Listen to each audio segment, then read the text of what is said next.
Lewensbeenaf met raad en saam, met lyding en hoop, verdriet en saam staan jy staan. Jy is altyd daar.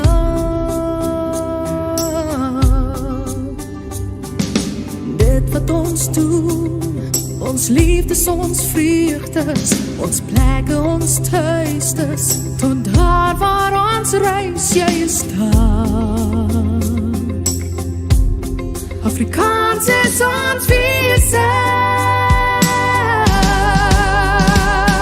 Dis die taal waarin ons groet, die taal is in ons bloed, is Afrikaans, vir ons mense. En ek stuur vir jou het sy, met die boodskap daarby, en waar jy is, sal jy dit kry, in Afrikaans vir ons mense. Al verander straatname, al word helde laat val, ons is dit, stuur ons arm, ons kultuur, ons verhaal, dit sal altyd bestaan. Afrikaans is ons wese. Dis die taal waarin ons groet, die taal is in ons bloed, is Afrikaans, vir ons mense. En ek stuur vir jou sy, met die boodskap daarby, en waar jy is, sal jy dit kry, en Afrikaans vir ons mense.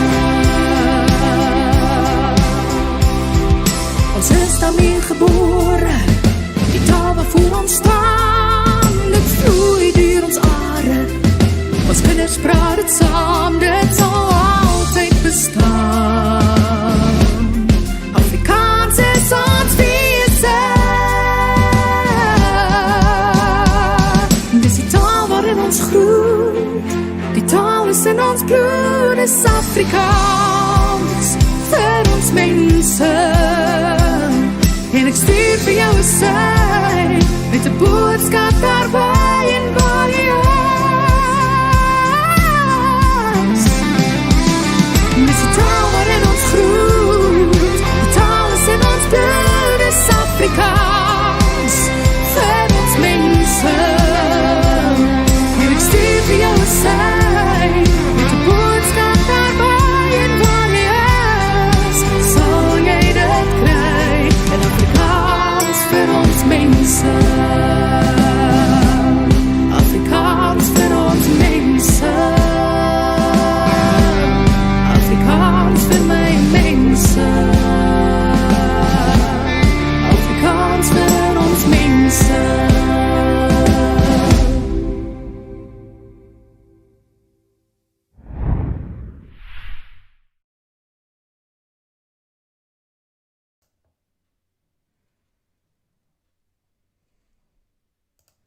Ladies and gentlemen, welcome back once again to Indaba Africa. Chris here, coming to you from central Pennsylvania. And my deepest apologies, we do not have Nadine on today. Those of you who may have tuned in an hour ago hoping to catch the live stream of Nadine, the popular and famous South African Afrikaans singer, my apologies. I don't control her bookings, and we had a cancellation late, and I was hoping that it would still work out, but nonetheless it didn't. So we went ahead and postponed that until next month. I don't have a set date for that. So sorry about that, folks. My humble apologies. We'll talk about the news and events going on today. But for those who are curious, yes, I'm wearing the green and gold, and I will stand so you can see what I'm wearing today. Here you go.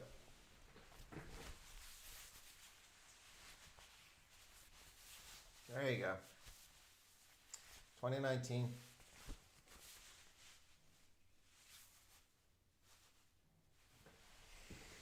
Now, let me preface this by saying that I'm also wearing the Springboks jersey underneath. There you go. This was available in Japan. When I first arrived, I saw a couple people with them. I'm like, that's pretty cool. But I looked at it. It was quite pricey. I'm like, nah, I don't think I'm going to cough up the money for that. And then I thought about it. And I said, well, if I find it, I think I'll buy it because maybe I won't find it again. I was in Yokohama at the train station underneath, and I came across a booth where they were selling things for the Rugby World Cup. And I walked over and I happened to see it, and they had a few of them on hand, and they're made by ASICS. So it's a top brand. It's made out of silks, good quality. That's why it was expensive. And I decided, well, let me get one of those. And I did. This was after the Ireland-Scotland game and in Yokohama. So I bought it, and I've never saw them again in Japan the entire month that I was there after that. Never once saw the item again. Couldn't find it anywhere. So I went ahead and got one. Actually, the first time I've worn it is today, right here for you folks on Indaba Africa. So welcome, folks, wherever you find yourself around the world. Folks in Canada with your obnoxious Prime Minister, welcome. We love Canadians, despite your Prime Minister. Welcome to the channel. Those in the UK, glad to have you aboard here, whether you're in Scotland, way up north there, in the Highlands somewhere, down in Wales country, also with mountainous little terrain there, or in England. You find yourself in England, or for that matter, Northern Ireland. Anybody ever been to the Isle of Man? I have. Yep. Talk to the Manx there. Anyway, ladies and gentlemen, welcome from wherever you come around the world today to the broadcast. Happy to have you here on Indaba Africa. And again, my apologies that Nadine is not on. We did have a wonderful guest on yesterday, and I'll talk about that in just a couple of minutes. But Dumela, Botswana, good to see folks from Botswana here today. And Sawubona, South Africa, I do see you. Not really. It's just the greeting. But how are folks doing? Goeiedag in South Africa. Good to see you guys. Let me catch up on the chat and see who's here, and then we'll start talking about events that are happening around the world. Okay, so Yanni was here. Yanni's asking if I'll be singing. You know, that's probably not good for my audience, Yanni. If I start singing, I am all dressed up for Nadine's show. So Yanni was apparently all dressed up, but I'm dressed up too. But it just didn't happen. And Ranger Jake says, I was looking forward to her. Yes, I was looking forward to her as well. So Yanni, Ranger Jakes, Morton Christie, is this thing working? Yes, it is. Bradley, good to see you here. Erica, you're going to be on the sidelines, are you? Ashley, good to see you. Linda van Rooyen, Francois Duplessis, Keith, welcome from the UK. Dockbreaker, good to see you once again. Who else we got here? Oh, that's me. I said hello. Pinar van Wyk, it's going well. Ashley, Sky, Greg T. Who else we got? Hank Adrianze, sorry. And Ana's here. Good to see you. Hendo, hey, welcome. Kyle, good to see you. Welcome. I like when Kyle uses the custom emojis. I really like those custom emojis. Pretty cool. Ashley, sunny and lovely day in the Winelands, but cold front arriving tomorrow. Yeah, I saw the huge storm off the coast of South Africa out there in the South Atlantic moving towards South Africa and Namibia. Apparently going to drop the temperatures quite a bit and bring a lot of rain with it, even to Namibia. So it should be interesting. Yeah, Keith says opportunity cost. Nice piece of kit. I expect. Yeah, absolutely. When am I going to see it again? If I hadn't bought it that day, I never would have gotten it. So I'm glad I got it. Monani 777. Hello, welcome to you. Right, folks. Yeah. So let's get started right into things. Zia was warned by ISIS to stay out of northern Mozambique, threatened to establish a cell in Zia. Yeah. Okay. So yeah, the events in Mozambique. We'll talk about those as well. Where is my? I seem to have lost. I'm going to have to add this now because I'm missing my link to the other browser, which is interesting. I thought I had that up already. So let me get back. I want to talk about Mozambique a little bit today, among many other things that I'll be talking about. But let me go ahead and add this back in here. I don't know why it disappeared. I must have deleted the wrong thing before the program began. So I'm going to put my browser back in here. But how are folks doing? And where's everybody at today? I know where many of you are from, but there's a few new faces in the crowd, or folks in the chat, so I should say. Here we go. That's what I wanted to add. So let's talk about that a little bit today. There you go. This was something that folks brought up yesterday in the discussion. Wanted to talk about what was happening in Mozambique. Well, ISIS affiliated groups are working in northern Mozambique in province of Cabo Delgado, and they've been a threat for some time. I predicted this back in 2011 when I worked at the U.S. Africa Command. I told U.S. Africa Command that this would be a problem in Mozambique. It's just a matter of time. But my real focus was actually on piracy. I said piracy would move down the coast from Somalia and work its way to Mozambique because the coastline is unprotected. No one patrols it, by and large. And that we would see more piracy, and eventually we'll see Islamic fundamentalist-inspired terrorism in Mozambique. And here it is. Mostly because the government has virtually no governance and control over the area, so anyone could walk into the area and do pretty much anything they want. And that's what we've been seeing here. So we had 8 workers killed at a liquefied natural gas project a few days ago. And government have recently killed 8 workers from a firm subcontracted by France's Total to work on its $20 billion liquefied natural gas project in Mozambique. On Saturday, June 27th, the vehicle belonging to Phoenix Construction, a company that operates in Palma, was attacked by 5 insurgents approximately 4 kilometers north of Mocimboa de Praia in Cabo Delgado province. Yep. 8 of the 14 people in the vehicle were killed. 3 survived. 3 others are still missing. So can only imagine what happened to those folks. We haven't heard anything since then. Yeah, this has been going on for some time. Yeah, so I'm not surprised to see militants threaten the government of South Africa that if they get involved, that they will retaliate. But that's not an excuse for not getting involved. South Africa offered many years ago to patrol the coast of Mozambique with its 3 new cruisers that it got from Germany. Unfortunately, because of its racial policies and its incompetence and its ineptness, they can't man those aircraft. Not to mention a shortfall in funding. That's probably the biggest impediment, is that the South African Navy is not funded properly. So these white elephants that the corrupt ANC party members, the cadres or cadders, as Roman would say, cadders, that they dug their hands in the honeypot to get money from these weapons contracts when they first came in office in their early stages of learning how to be thieves from government. They purchased all these weapon systems, which the South African military didn't need. Instead of spending money on salaries, training, facilities, and actual things like trucks that are needed, they wasted on white elephant projects like Type 209 diesel submarines that sit idle, unused in Simonstown, 3 corvettes or cruisers, depending on who we listen to for categorization, these ships who sit in port and rarely go anywhere. And then also, of course, the Gripen fighter aircraft, the Hawk Legion fighter trainers, and the list goes on and on. Instead of focusing on the needs of South Africans, they focused on their needs so they could find a way to put money in their pockets.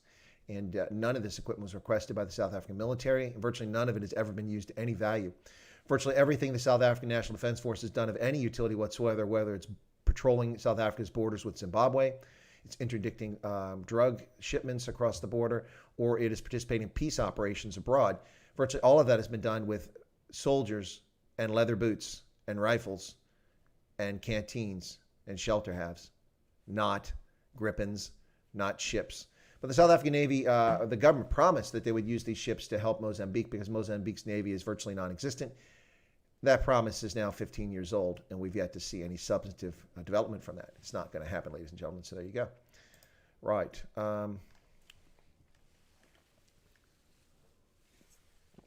Hey, Skulk. I'm fine. I'm disappointed that Nadine is not here. Really, really kind of sad.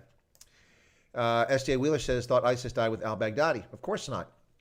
It still exists as an organization. Ladies and gentlemen, the People Against Gangsterism and Drugs, which became a terrorist organization, still exist in the Cape Province, Western Cape, in Cape Town, still around.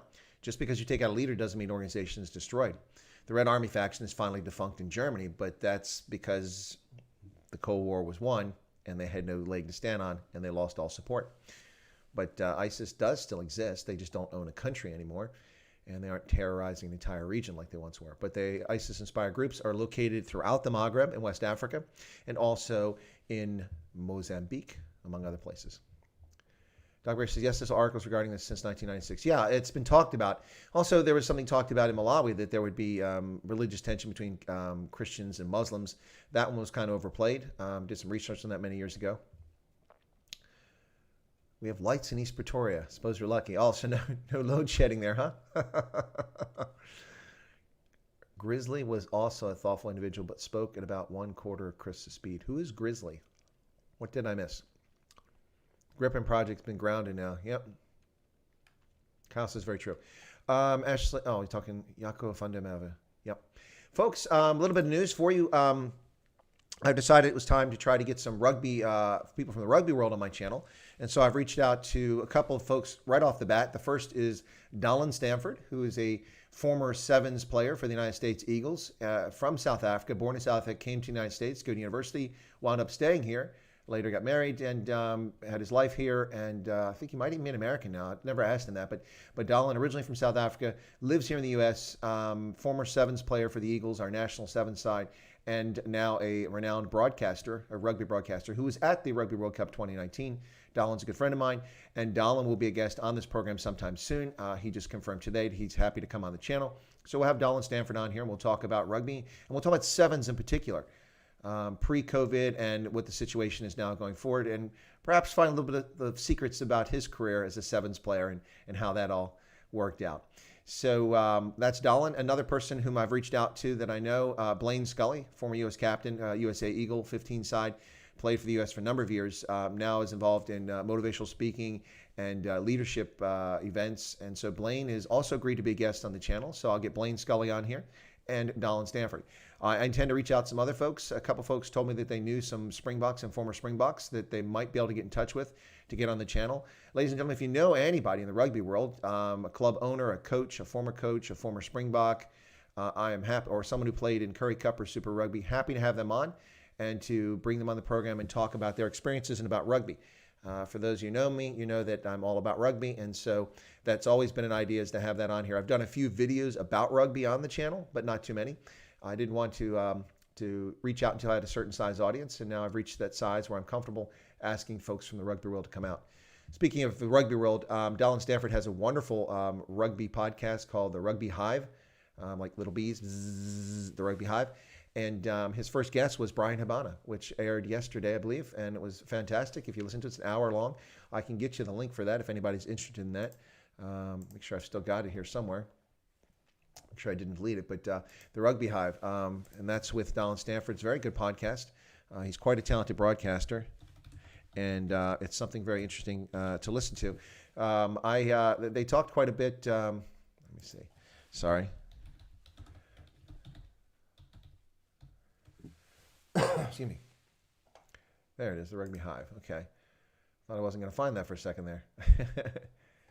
Now it does want to open. There we go. The Rugby Hive. Okay. It's not showing me the podcast. Oh, here we go. Okay, here we go. I'll bring that up for you guys. Okay. Here you go. Now, this isn't the main site. I don't know why it took me to this site, but that's quite all right. Oh, it's at Anchor. That's why I can't find it. Oh, here we go. I'll go to Anchor and get it from the proper site. So you guys get the right, here we go, The Rugby Hive. All right, this will work. So I'll share this with you guys. This is from Donald Stanford. I really like the logo. It's Donald Stanford and Rob McDowell. Rob McDowell, I think, I'm pretty sure is a Canadian rugby player, if I'm not mistaken, and fascinating in his own right. So here you go. So, folks, this is the link for it. So check it out if you'd like. That's The Rugby Hive. Okay. Keith is saying, are there active ISIS or Al-Qaeda cells in South Africa as well as Mozambique? Keith, what I can tell you, an unclassified perspective, is that there have traditionally been major terrorist groups that operate in South Africa from a funding and transfer of cash standpoint. Because of South Africa's advanced economy, it's been a useful location for terrorist groups and those affiliated with terrorists to use it to funnel money around the continent, and also for meetings and coordination, not actual planning of operations or execution of operations in South Africa. There have, of course, been terrorists that operate in South Africa, Pagad being one of them. The Boer-Mag, according to the African National Congress government, was another group. But of course, they never really accomplished much. They were eviscerated before they accomplished anything. But there have been terrorist groups operating in South Africa. But the Islamic fundamentalist groups have not been tinkling in their own backyard, so to speak. So yes, I would not be surprised if, in fact, there are active cells. When I say active in communicating, coordinating with folks in other parts of the world. Absolutely, as we have here in the United States. And that is the job of the state, is to protect people, which the African National Congress is failing at miserably. Not necessarily from a terrorism standpoint, but from a security standpoint and the life of people in South Africa. Really, really sad what happens there. Right, so let's see what else we got here. Back in the chat, did I miss anything before I move on to talk about the news? Just want to make sure I don't miss anything here. So folks, there's ISIS training camp down the road from me. Okay, Gareth, if you say. Finally, the correct jersey. South African, I've worn this jersey many times, but you can only wear the same jersey so many times. I've actually worn about a dozen Springbok jerseys, and I've worn about half a dozen Blitzbok jerseys over time on my stream. But when I do a stream every day, changing my jersey, you're going to see different jerseys. All right, Ben claims that those in the South African government involved and have been for many years with terror groups in Africa. It's an unbreakable bond. Well, yeah, the Umkhonto we Sizwe was essentially a terrorist group, not really a real military organization. Now, you mentioned such infiltration. That was the main reason South African nationals now need a visa for the UK. Well, Keith, there's Al-Qaeda in the UK and ISIS in the UK. So, in fact, last year in June, a year ago at this time, I was, well, a couple weeks before this, I was in London, where I spoke in the southeast part of London at a university about repatriating ISIS fighters, spouses, and children. Because, folks, remember, these ghouls hoodwinked a bunch of young women, and some obviously went willingly. Well, they all went willingly, but they didn't know what they're getting into in many cases, to the caliphate. And, of course, knocked them up and had children with them. Some of these women are largely innocent. Many are complicit and guilty in what happened. But how do you sort this out? How do you determine who is guilty, who is innocent? What do you do with the offspring? The children are not responsible for this hideousness. And what do you do with the fighters themselves? Do you inter them in Syria or Iraq? Do you repatriate them to the UK, to Germany, to wherever these ghouls came from? What happens to them? It's a legitimate question. So we had a conference last year in which we discussed this and talked about different approaches to it, including what the U.S.'s recommendation was. Absolutely. So yeah, it was an important topic. It's one that's often overlooked. The problem with conflict is it never ends. Ladies and gentlemen, the United States just finally this year finished paying the last pension from the American Civil War. No, I didn't misspeak. I didn't say the Second World War. I said the American Civil War, which ended in 1865. That's right. The child of a Civil War veteran received a pension all the way up until this year. Can you imagine that? That's insane, but a true story. So these conflicts last far longer than people realize in many more ways than people realize. Yeah, so it just doesn't go away overnight. Snowflake. You guys are funny. ISIS is global. Nobody doesn't have. Yeah, exactly. They're all over the place. It's the first time I see you wear one because it's the second time I watch you. Oh, well, South African. Well, then you should watch more often. You should tune in more often and tell your friends. Exactly. Is there any place you haven't been or would still like to go? Seems like you've been everywhere. Well, actually, that's a good question. I would really like to go to Australia. I've been to the airport at Sydney. And I looked out the window and went, wow, beautiful place. And then got on the plane and flew to New Zealand for the Rugby World Cup in 2011. So I've never been to Australia, Tasmania, two places I'd really, really like to go. I'd like to go back to the South Island of New Zealand. I didn't spend much time there and didn't see much of anything. And I've always wanted to go there. That was my first interest in New Zealand, even more so than the North Island. So the South Island, New Zealand, Australia, Tasmania. I would really like to go to Chile and Argentina someday. I'm not in a rush, but I'd like to go to both those places. Beyond that, I don't know. I think maybe South Korea might be intriguing to go to. Not 30 years ago, but today I think South Korea is quite interesting to go to. And that's, I don't know. I think that's kind of it. There's probably some other place I'd go just if I had an opportunity to go. I never miss an opportunity to visit a new place, a new country. But it's not like I have a bucket list and says these are the places. But the ones I just mentioned are ones I really would like to visit and have not been to. No, I don't want to go to Guantanamo Bay, Tian. Actually, I had an opportunity to go to Guantanamo Bay to serve there. And I'm glad I didn't go for a number of reasons. But anyway, Alan Harry says, didn't UK only pay back the money borrowed from America after World War II for rebuilding? Yes, the Lend-Lease program, that money just stopped a couple years ago, if I'm not mistaken, Alan, that's correct. Yeah, these things go on for a long, long time. And of course, the Soviets, the Russians didn't pay us back. They stopped paying at some point. S.J. Wheeler, did you know Donald Trump stopped global warming by creating man sniffle? Yeah, I saw that before. That's cute. South Africans never been out of South Africa, not even to Lesotho. Well, that's a shame. You should give it a shot. I don't know where you're at in South Africa, the South African, but if you're located in Gauteng or somewhere up there, you ought to at least drive over to Botswana and check it out, or fly. Once planes are back in the air, take a flight from OR Tambo, go up to the Okavango Delta. You'll not regret it. Or fly to Gaborone and then go on to Kasane, which is much cheaper than the Okavango and still quite lovely. You'll see lots of wildlife. Rudy says you got to go to Lesotho. It's a beautiful place. Yeah, it is. For hiking, for biking, for just natural beauty. The mountains are just amazing. The Basotho people are fascinating people. It's really cool. Enjoy it. Erica, in the Northern Cape. Well, and in the Northern Cape, you've never been to Namibia? Come on. That's not that far. I know it's hours away, but you can drive to Namibia. By the way, folks, who tuned in yesterday in Swaziland? Yeah, Swaziland's a lot of fun. I've played golf there several times. I've traveled all over the country, seen most of Swaziland. Who tuned in yesterday and watched Marlies on my program? If you tuned in, give me a thumbs up or yes, and let me know that you were watching the program yesterday so I have an idea about how many people did see it and didn't see it. Yes, so let me know about that. So that was really cool yesterday, Marlies. She was a fantastic guest. Really enjoyed that stream. Kyle, you liked it. Okay, ain't it good? So folks did see it. Gareth, thank you so much. Yeah, it was fantastic. She's got a nice presence. She's a lovely young lady, and I like her approach to life. She's being handed lemons, and instead of complaining about how bitter they are, she's turning them into lemonade. What I mean by that is that video that she became famous on was not exactly something that painted her in a good light, but nonetheless, she brushed it off and made the most of it and enjoyed the ride to minor celebrity over that. But beyond that, she's also gone to Europe to be an au pair, which is what she wanted to do. And a lot of people get excited to go to Europe to work or to travel and spend a year there. It's going to be such a great year, and travel and see things, only for her year to be ruined by COVID, and she's not going to be able to travel. Now, that's hardly the end of the world or a sad thing, but what a disappointment when you wanted to go up there. She never complained about that once. If I were in her shoes, I'd be really disappointed that I didn't get to travel.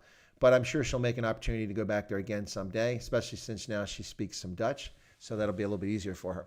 But anyway, Marlies is a fantastic guest. For those who don't know, this is all about a famous viral video that was released, went all over the internet, seen all over the world, watched a few million times at this point. And it was titled My Marlies. Yeah, so it begins with an F. Yes. And anyway, so that video was of her trying to learn how to ride a bicycle at the age of 19. No, she didn't learn how to ride a bike as a young child, as many people do. She tried to learn how to ride a bicycle at 19 because she had no choice. In order to be qualified to be an au pair in the Netherlands, you must be able to ride a bicycle. Now, for a lot of folks, that's like, what's that? Everybody can ride a bike. Well, she never learned to ride a bike as a child. So she tried to learn to ride a bike, and she failed when she took the examination to be an au pair. And so she was disappointed she could not go. They said, well, you can go. You've passed everything else, but you're going to have to learn how to ride a bike. And they said, we'll need to see a video to prove that you can ride the bike. So she was out riding on a rugby pitch, ladies and gentlemen, which is a place without any rugby players, which you would expect that she would have no problem, right? She could simply ride around. It's all grass. There's no obstacles, nothing in the way. But Marlies, dear Marlies, bless her heart, with nothing in her way, no obstacles whatsoever, she managed to find an obstacle. As she rode the bicycle around, she decided to loop around the end of the rugby pitch to go around the goalpost. Only she went one way and the bicycle went another way. And the rest is history. And so she's become a little bit famous over that. So Marlies is planning on coming back to South Africa, and she may have an opportunity to go into television and maybe broadcasting as well. So good luck to her. She was a fantastic guest. And thank you to her sister, Vilmari, who tuned in yesterday, and her parents, as well as some friends and neighbors from Windhoek. It was really nice to have you guys in the program as well yesterday. That was one of my favorite streams of late. I really enjoyed it. And I think in some ways that fun stream yesterday kind of is like a salve to repair the wound of not having Nadine on the channel today. So there you go. Akon. What's that? 2006 last payment. What are you guys talking about? Okay, so is the Civil War still an issue amongst some Americans? Yes and no, Rudy. No, it's not. But it's being used for political purposes today. It's not that people really give a flip about it by and large. Yeah, it's really being turned into something that it's not today. Morton says South Africa was the first allied country to pay their war debt, plus the economy grew 60% between 1940 and 45. Yep, not surprised. You've been all over South Africa. Cool. Sloth Puppy. Good to see you there. The South African Orange River and Soufflé, top recommendations. Yeah, I agree with that. Skalk says, I pick all the attractive ladies from Namibia. Okay. Well, I'm sure there's a few more. Maybe we can get them on the program as well. And Garrett says that I feel guilty for only teaching my youngest how to ride when he was 5. No, actually 5's not a bad age to learn. That's pretty good. So accent's pretty unique. How long is she in the Netherlands? Kyle, she's in the Netherlands for a year. So she's been there for about 10 months. She's supposed to be back in 2 months, but we'll see what happens. Jason, yes, you are a little bit late. That's okay. Why no Nadine? Because she backed out of the booking for another commitment. Something came up, and so I don't really have the full story. Just know that she committed and we were set to do it, and it was all set, and then it wasn't all set. So my apologies for that, but I'm not the artist. She is around. She's not ill or anything like that. I saw her on Facebook streaming to fans yesterday, so there you go. I was watching that, and she had 250 people on her stream. I'm like, wow, she has 93,000 friends on Facebook, and she has 250 people on her stream. And I'm looking at my stream, and I had 80 people. I'm like, well, that's not too bad. There's only 4,200 people on this channel, and we had when Big Daddy Liberty's on here, we had 297 people out there, 79 people at the same time. That was pretty cool for a channel that doesn't have anywhere near as many followers. So pretty cool stuff. Ashley says, can you talk some on the subject Kanye West and his apparent application for U.S. presidency? Kanye West has been talking all kinds of crap for a long time. He's a moron. He's a buffoon. I have no interest in whatsoever. He's a disrespectful sack of cock is what Kanye West is. His music is mildly entertaining. If he wants to run for presidency, more power to him. Those who are black Americans who will not vote for Trump, if Kanye West runs, I'm sure that Kanye West is probably more appealing to many people than Sleepy Joe Biden on that side of the aisle. not likely to take many votes from the other side of the aisle. So if Kanye West enters the election and gets on the ballot in states around the country, then he'll divide the Democratic vote in the same way that in the early part of the 1990s, George Bush lost the election because Ross Perot divided the vote and took 3 out of 4 voters that Bush would have gotten went to Perot. And as a consequence, Bill Clinton won the election with a minority of just 42% of the electorate. 42%. Jason said, why not a quick unexpected Giselle? Because we have Giselle on Friday, Jason. She'll be on Friday. Yanni, so YouTube only told you now that I'm live. Yeah, I don't know what's going on with that. You know, Ronaldo and others say that they think it's shadow banning or something like that. I don't think it's that. I just think there's problems with YouTube's software and how it does things. It's really, it's not up to par. Now, to be fair, they have millions of people producing content and, you know, hundreds of millions of messages going out all the time at all hours, very busy servers. So I'm not surprised that something slipped through, but it does seem to happen more than it should. But yeah, that's why, apologies for that, folks. Well, look, I'm looking at doing at this time of the day, regular stray voltage for now. And see how that goes, what kind of audience we get, if it's a good time for people. I figure with the number of people able to go back to work in South Africa and in Botswana now, that this is 6 p.m. your time there, that this is probably a good time. People get to work, they get a chance to come back, and then they can tune this in, put it on a TV or put it on a device or listen to it in the background. So I'm trying this time out to see if it works a little bit better. I'm trying not to compete with other folks and just, you know, deliver something of value to subscribers and to channel members. Speaking of channel members, I think somebody became a channel member there at the end yesterday. Well, let me take a quick look at that and make sure I didn't get that wrong. So speaking of memberships on Chris White Africa, we currently have, here it is, drum roll, 64 members. Marinis Bota became a member at the end of the program yesterday, and I didn't even see that until after I ended the stream and I was going through chat, and I'm like, whoa, Marinis Bota. Marinis, thank you so much for becoming a member. We're now up at 64 members of Chris White Africa. So happy that you guys do that. Really appreciate the memberships, the super chats, and also I appreciate the members, or subscribers. The subscribers. Really great to have subscribers. We're over 4,200 for the moment, unless people unsubscribe. I think some trolls have been coming in and subscribing and unsubscribing, playing with my numbers, but we're at 4,204. So thank you so much for those who subscribe, those who are channel members, and for those who just watch the content, even if you don't subscribe. Thank you so much for that. It's really appreciated, very much appreciated on my part. It's something else. So it's been a much better time. Okay, Jason, well, cool. Let's see if it is a better time. And I've lost my chat window again. Let me get back to that. Sorry, folks. Yeah, so Ben says America is extremely important for world peace. Do you think President Trump will be able to bridge the divide in USA, keep the various media in check, and keep good relations with other countries? One, the divide isn't as real as it's made out to be. This is media playing games and a number of hotheads in certain parts of society who get all the attention. The squeaky wheel gets the grease. So that divide that people talk about is not as real as it's made out to be. So there's not much of a divide to bridge. Trump has been bridging the divide by spending a lot of time in black communities, inner cities, working with religious leaders in the black community, and also working very hard to ensure that he's promoted into his administration qualified, talented black Americans in larger numbers than any administration in history, including Barack Obama's administration. So keep the vicious media in check. That's not going to happen. And Trump just, he just eggs them on. And so that's never going to happen. Trump was the darling of the media until he wasn't. Once it was clear he was going to become president, they couldn't. The problem with the media and Trump is that they can't control Trump. The media likes to control people. They're willing little sheep like Sleepy Joe Biden, who will do anything for attention for the media, will do exactly what they want him to do and say what they want him to say.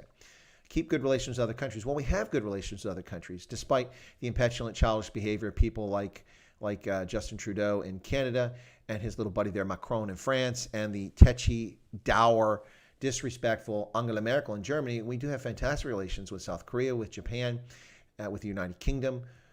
We have good relations with Canada. We just publicly, we have a prime minister who acts like an impetulant child and runs his mouth and pretends that the relations between the United States and Canada are poor, and they're not at all.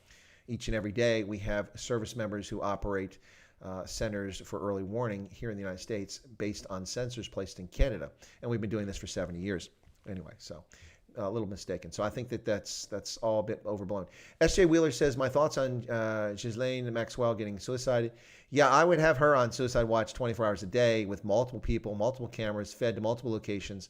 Yeah, that would be what I do. And kits ready to go in and resuscitate and antidotes for poisons and all that stuff. Yeah, that woman is likely to go down the tubes, just like her buddy there, Mr. Epstein. Excuse me, I'm a little choked up there. Hank Adrian says that AfriForum made a documentary about a farm murder. Very, very heartbreaking. Yes, I've already commented, Hank, a few times. Let me see if I can find that. I put it on Parler. I'm not promoting Twitter anymore, so not that I have anything against it or I'm for it, but I'm just, let me just try to find it very quickly if I can. The Parler feed.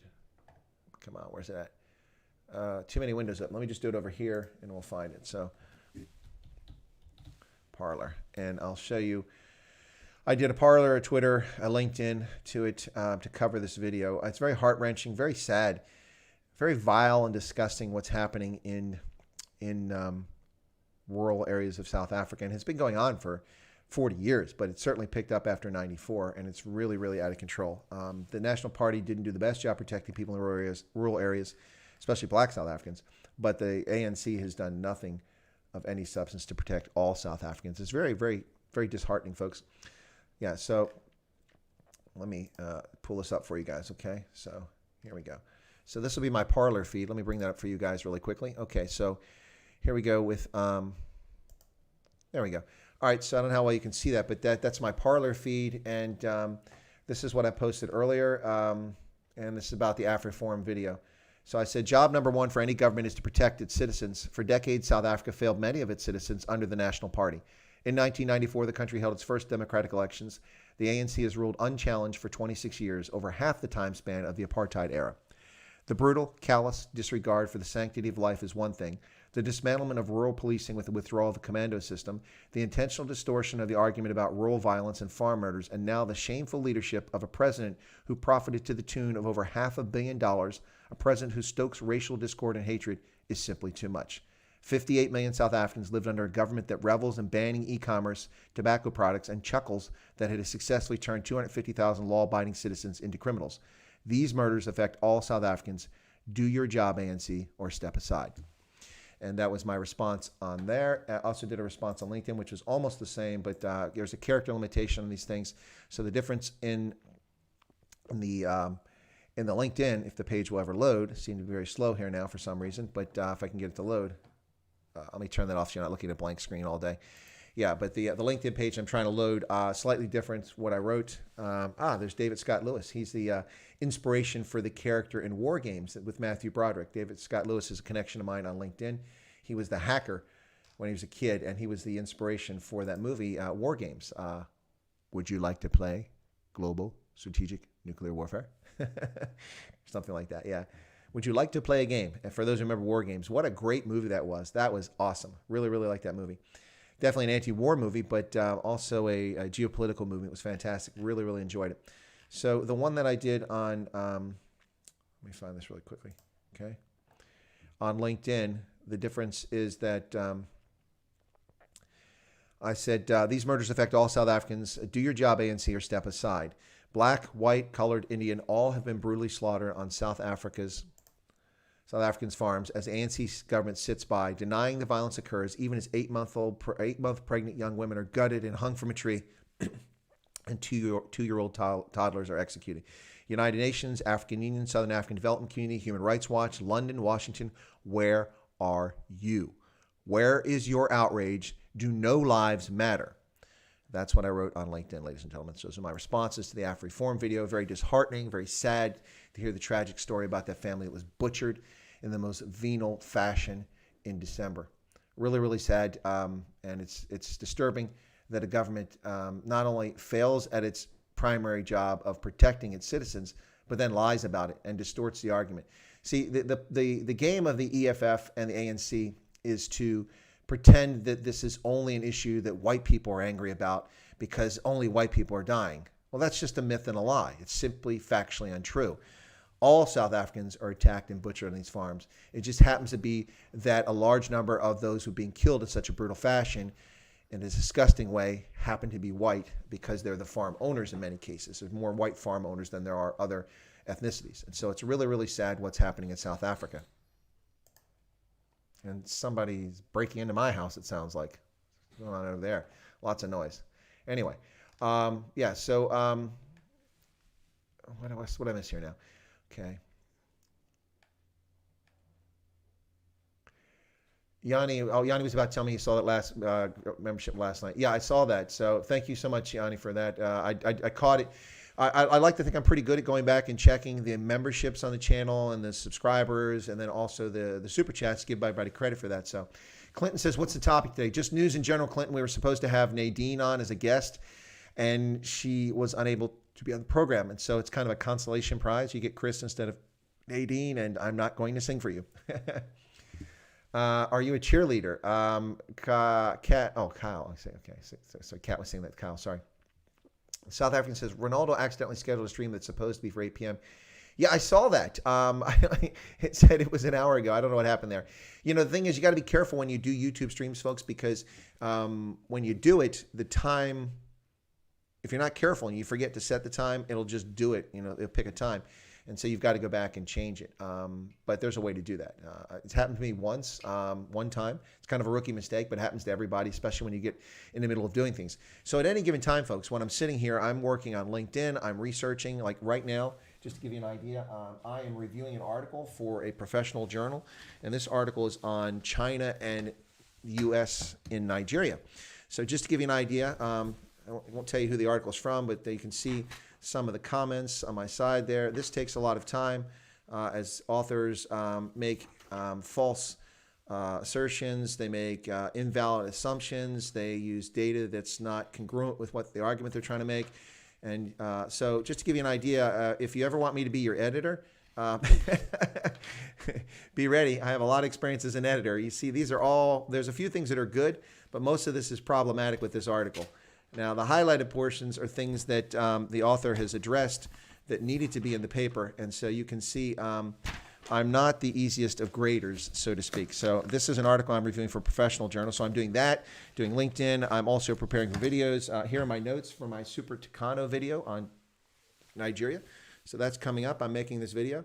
So there you go. A lot of these points will be discussed in the video coming up on Nigeria's purchase of the A-29 Super Tucano, a light attack aircraft from Embraer, a Brazilian company. Oh, and there's part of my video. I should stop right there.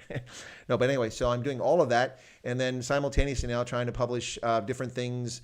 And because of character length, you have to change things for Parler, for Twitter, which is the most restrictive, and also for LinkedIn, which is the most generous for spaces. But anyway, so don't cry for me, Argentina. Not complaining, just explaining to folks all that's going on. In the meantime, coordinating with guests, trying to find guests, get new ideas, trying to address the WhatsApp group, it takes a lot of energy to do all these things.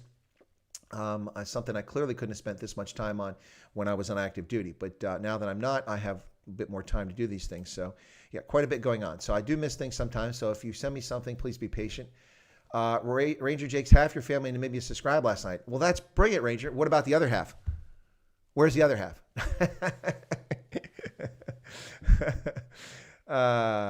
Okay. What's this? Ashley says, you and community add value to life. Well, thank you, Ashley. Just what we're trying to do. Yeah, COVID has really screwed up a lot of people's finances. Yep. So let's see, Doc Breaker. Thank you, Chris. Well, you're welcome. Herman Roos, there you are. Where have you been? Are you harvesting tobacco? Is it drying in the sheds, my friend? Where has Herman been? I've seen a couple. I think you did a few videos. One was some travel advice, but I haven't seen you on in a while. Clinton McConnell says, when are you getting a haircut? Not today. I don't know. Today I just let it go. Just look like a 70s, skater boy there. Well, not with the beard, but yeah. Yeah, so marches against farm murders in South Africa on July 18th. Yes, keep letting people know about that. Thank you. Good deal. Let's see what else. A massive private security industry here in South Africa. They're not also stopping. Yeah, well, the private security industry is definitely doing some things, but its focus is kind of. Whoa, look at that. Anna Marie Jenkins has become a member of the channel. Thank you so much. Watch the zombie climb the Mahalisberg, and he's gone. Disappeared just like that. Anyway, so thank you so much for that, Anne Marie. Welcome to, and you came in at the platoon leader level. Well, thank you so much. Bye a donkey. I know it's Anne Marie Jenkins, that's English, but I'll say bye donkey anyway. Thank you so much for that. I really appreciate you becoming a member. Take us up to 65. Should I put the membership goal up, folks? Let me do that. It makes it look like we're e-bagging here, but let's put it up and see if it's up to date, if it gives the right number. Come on. 60. No, it's out of date. I got to go back and reset it. But yeah, I'll turn it off. So it's 65 now. We're hoping for 75 by the end of the week. So 65. Thank you so much for joining, Emery. Really appreciate your patronage. So Herman, how am I holding up? Well, I honestly got to tell you, Herman, I am really like I'm alone in this, but I am really, truly, honestly, deeply hot full of this damn lockdown and this hysteria over this virus. It's a dangerous virus. It's highly infectious, but what's happening is unconscionable to the social fabric of societies, to the economy, the welfare of people. It's really, really, really sad. Really sad. Well, Herman, you just upgraded your membership. Well, thank you for that, Herman. That was very kind of you. Thank you so much for that. I really appreciate it. I wonder if Herman has got involved in the beginning. What is this? All of a sudden, things are starting to come in crazy. Corlia Fundamev has just donated 21 Rand through Super Chat. It's a super sticker with a fist bump. Well, thank you so much for that, Corlia. Back at you. Appreciate it. So we just had a new membership with Emery Jenkins. Herman Ruse has upgraded his membership, and Corlia has just given a Super Chat. What's going on here? All right, so what are we talking about? Thank you so much for that, guys. I really appreciate it. It's not really a stripper chat though, because she gave a super sticker. But yeah, but anyway, I can do a little stripper chat for you guys.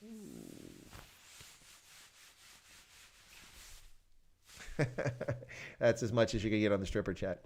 All right, so back to serious stuff now. All right, ladies and gentlemen. Yeah, I'm okay, Herman, but I've really, really, really had it with this nonsense. It's getting old beyond. Yeah, the private security firms. In some places, like in Hatfield, they're incredible. They can respond like in less than 90 seconds to a home invasion, and they're really, really incredible. The problem, though, of course, Kyle, is that people are so isolated, so remote in rural areas, and it's difficult to pull this off. And so even for the police, if they were doing a serious job at it and their best effort at it, it's difficult for them. Erica says one day he'll be old and bald. Not likely, Erica. My father lived to be nearly 85 with a full, thick head of hair. Both my grandfathers on my maternal and all my grandfathers, maternal and paternal side, both had full heads of hair all the way up till the time they died in their old age.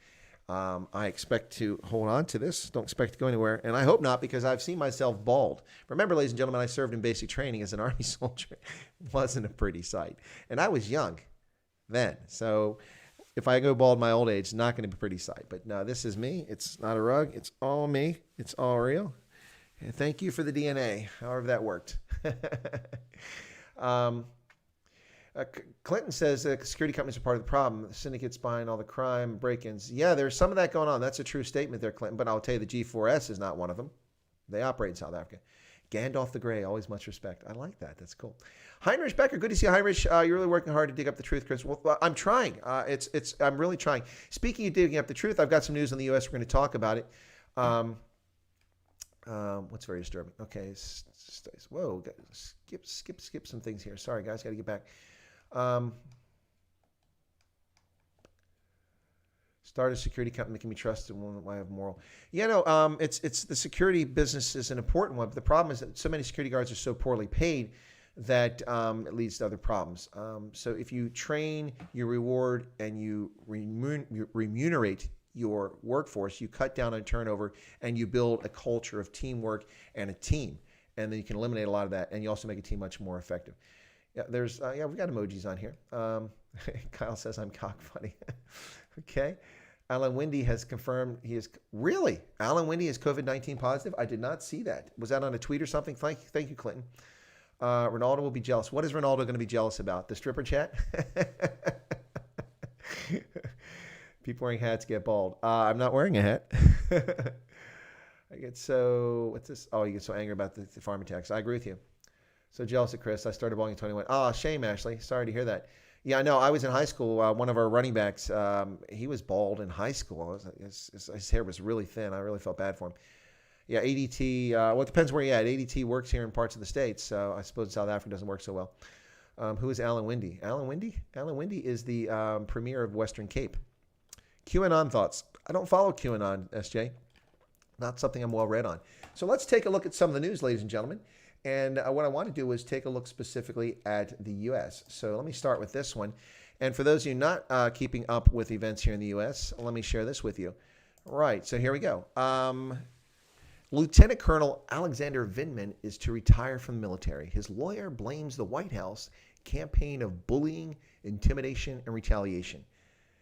Actually, I disagree. I think he's probably retiring because he's a gas bag and a disloyal subversionist who felt that his opinion was of higher merit and value than the President of the United States and had the temerity to testify before Congress in a condescending fashion.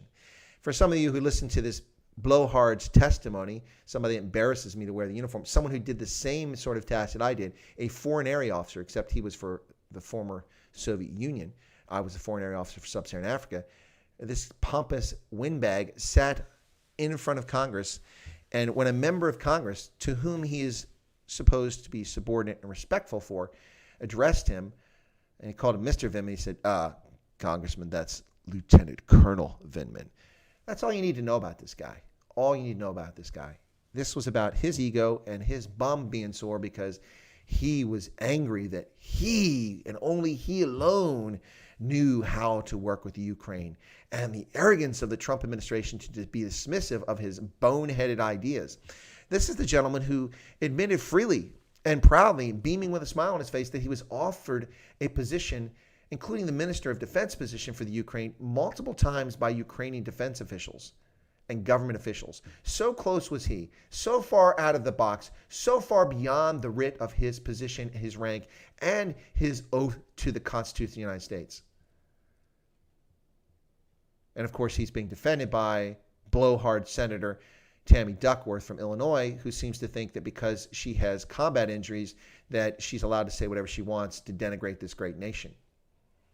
The lady who one day is, I'm a minority, I'm being oppressed. The next day, well, my great-great-great-great-grandparents fought in the Revolutionary War, so you can't say anything because I invalidate what you say because I have Revolutionary War ancestors. Yeah, this guy here, Alexander Vindman, is retiring from military. Ladies and gentlemen, just a moment. I want you to see this. You know, for those who watch the channel, I do cry. I am prone to emotion. I did cry during the SpaceX, NASA SpaceX Falcon 9 rocket, Crew Dragon rocket launch to take our astronauts into space. I was emotional about that. It was quite a big day. I don't know how I can express my thoughts about Lieutenant Colonel Vindman's retirement. Let me just sum it up. I'm sorry, I can't bring myself to tears. I tried. There's no tears whatsoever. CNN, the bizarre network, the crazy news network, says Alexander Vindman, a key witness in President Donald Trump's impeachment inquiry. Well, first off, he wasn't a key witness. He said nothing that was actually factual or was evidentiary. He offered only his opinions, and he was discredited by his own superiors who said he was out of control and unreliable and should have been removed from his post. So I don't know what key witness that makes him, other than in the minds of the fantasies of, 8-year-old boys playing at CNN's newsroom. Anyway, he's retiring after more than 21 years of service because he's determined that his future in the armed forces will forever be limited due to political retaliation by the president and his allies. Well, I'm not buying that story. Not buying that at all. Vindman has endured a campaign of bullying, intimidation, retaliation spearheaded by the president following his testimony in the impeachment, according to his attorney. And the evidence of that is where? The testimony of whom? The examples of the bullying from whom? Yeah, not seen any of that. Trump fired Vindman as the top Ukraine expert in National Security Council last February and also ousted his twin brother who played a key role in impeachment proceedings. Yeah, his brother was involved in inappropriate investigations were taking place in his role as an attorney. Yeah, absolutely. Those people serve, as did I, at the pleasure of the President of the United States. Not in uniform, but in key positions. And when you lose their confidence, rightly or wrongly, sometimes people are removed for the wrong reason, but whether you It doesn't matter. You serve at their pleasure. And idiots like Ambassador Bolton, who run around and seem to think they're important than the nation or the president, and the same with Lieutenant Colonel Vindman, there you go. Cartoon News Network. I love it. Yep. The President of the United States attempted to force Vindman to choose between adhering to the law or pleasing a president, between honoring his oath and protecting his career, between protecting his promotion or the promotion of his fellow soldiers. Okay, that's just utter nonsense. Okay, there's no protection of fellow soldiers. What's being alluded to there by Mr. Pressman is the shameful conduct of sitting Senator Tammy Duckworth, who threatened to hold up the confirmation of those on a promotion list from the U.S. Army, not from the other services, but from the Army alone, because of her political acts against the President of the United States. So Vindman fell on the sword for Tammy Duckworth. I'm not buying it for a second. It's utterly ridiculous. And between adhering to the law or pleasing the president. Adhering to the law. Well, the law doesn't tell you to testify before the Senate and say, well, my view was this, and the White House didn't listen to me. They were wrong because they didn't listen to me. How is that adhering to the law? That's opinion. That's speculation. That's analytical. By the way, he wasn't even based in the Ukraine. He was back in the National Security Council. Members of the National Security Council do not travel the world and visit these countries, except for key leaders. He's not a key leader. He's a staffer. They don't travel the world and visit these places and have meetings with Ukrainian officials. They don't do that. When I worked at the Pentagon, I didn't work in the National Security Council, but I worked with the National Security Council. I didn't know anybody at the National Security Council other than the lead, the primary, who would go on trips and occasionally take a staffer. But this guy apparently went to the Ukraine all the time, and he wasn't supposed to be. Anyway, whatever. I don't care what he did in Ukraine. I don't care about them offering him, you know what? He's retiring. Go take the defense minister post now. Let's see if they still offer it to you, Mr. Vindman, in Ukraine. Yeah, so please feel free to do that. Lieutenant Colonel Vindman. That's right. Yes, I know your rank, sir. Lieutenant Colonel Vindman. You arrogant, pompous gas bag. You bring shame to the uniform and to the profession. Anyway, so that's Alexander Vindman. So there you go. And more gas bag stuff very quickly here. Another Cartoon News Network hit job out against the United States. Trudeau led his country out of a pandemic while Trump's lack of leadership leaves the U.S. in deep crisis. Okay, this is not listed as an op-ed, ladies and gentlemen. Nowhere listed as an op-ed. This is listed as news. Okay, do you see a problem with this? Trudeau led his country out of a pandemic. Opinion, not fact. While Trump's lack of leadership, that is opinion. It's gas bag opinion. It's fraudulent opinion. It's wrong, but it's opinion. But this is on CNN's news site as if it's actually news, ladies and gentlemen. This is what passes for journalism around the world, and this is why people are so uninformed. Because how many people actually have the critical thinking to even break that first sentence apart? Not enough of the plan, apparently. Anyway, so this is a narrative. This is a talking point. This is from Trudeau's own political party or from the Democratic National Committee. As the coronavirus pandemic kept barbershops closed to customers, his tidy trim grew into a wave that evolved eventually into a mop with bangs. For some, the mane came to embody the shared sacrifices that Trudeau, quarantined at his home in Ottawa, was asking his fellow Canadians to endure to stop the spread of coronavirus. Things progressed differently 450 miles south. That's not news, ladies and gentlemen. That's J.K. Rowling. This is like Harry Potter. This is not news. Shameful, shameful, shameful. Anyway, this whole story goes on and on. Ridiculous nonsense that comes up in this. So let me just, there's a few points I want to bring up here. So this is from Michael Steele, the former chairman of the Republican National Committee and former lieutenant governor of Maryland under Bob Ehrlich. Bob Ehrlich was the governor, and he was the lieutenant governor. Once a rising star in the Republican Party, but eventually revealed for the gas bag rhino Republican name only that he is not an actual conservative. This says what he says. There's a reason why he says this is about Trump, using culture. Yeah, I should bring that one up. So the Guardian puts this nonsense up too from the UK. It's a deliberate strategy. Trump uses the Civil War as culture war and bid to beat Biden. David Smith in Washington. Ooh, so impressive. So impressive. Yes. Anyway, and listen to this nonsense. 2 miles from the White House is a small gun. The .44 caliber Derringer pistol is displayed in a museum beneath Ford's Theater in Washington. It was fired by John Wilkes Booth, a white supremacist sympathizer with the slave-owning Confederacy. when he assassinated Abraham Lincoln 5 days after the end of the American Civil War. Booth could never have guessed that a century and a half later, the lost cause would find a new flag bearer in the White House, nor that it would be in the form of Donald Trump, a New York businessman obsessed with being... Are you serious? Are you serious? Absolutely lunacy. This nonsense going on here. Well, Herman Rose has just donated 35 Rand through Super Chat. You sure it was not written by Hemingway or Frost like 50 years ago? That's a good one, Herman. I like that. Yeah. So the Guardian claims that Donald Trump is evoking the memory of the Confederacy because he's calling for law and order in this country. Okay.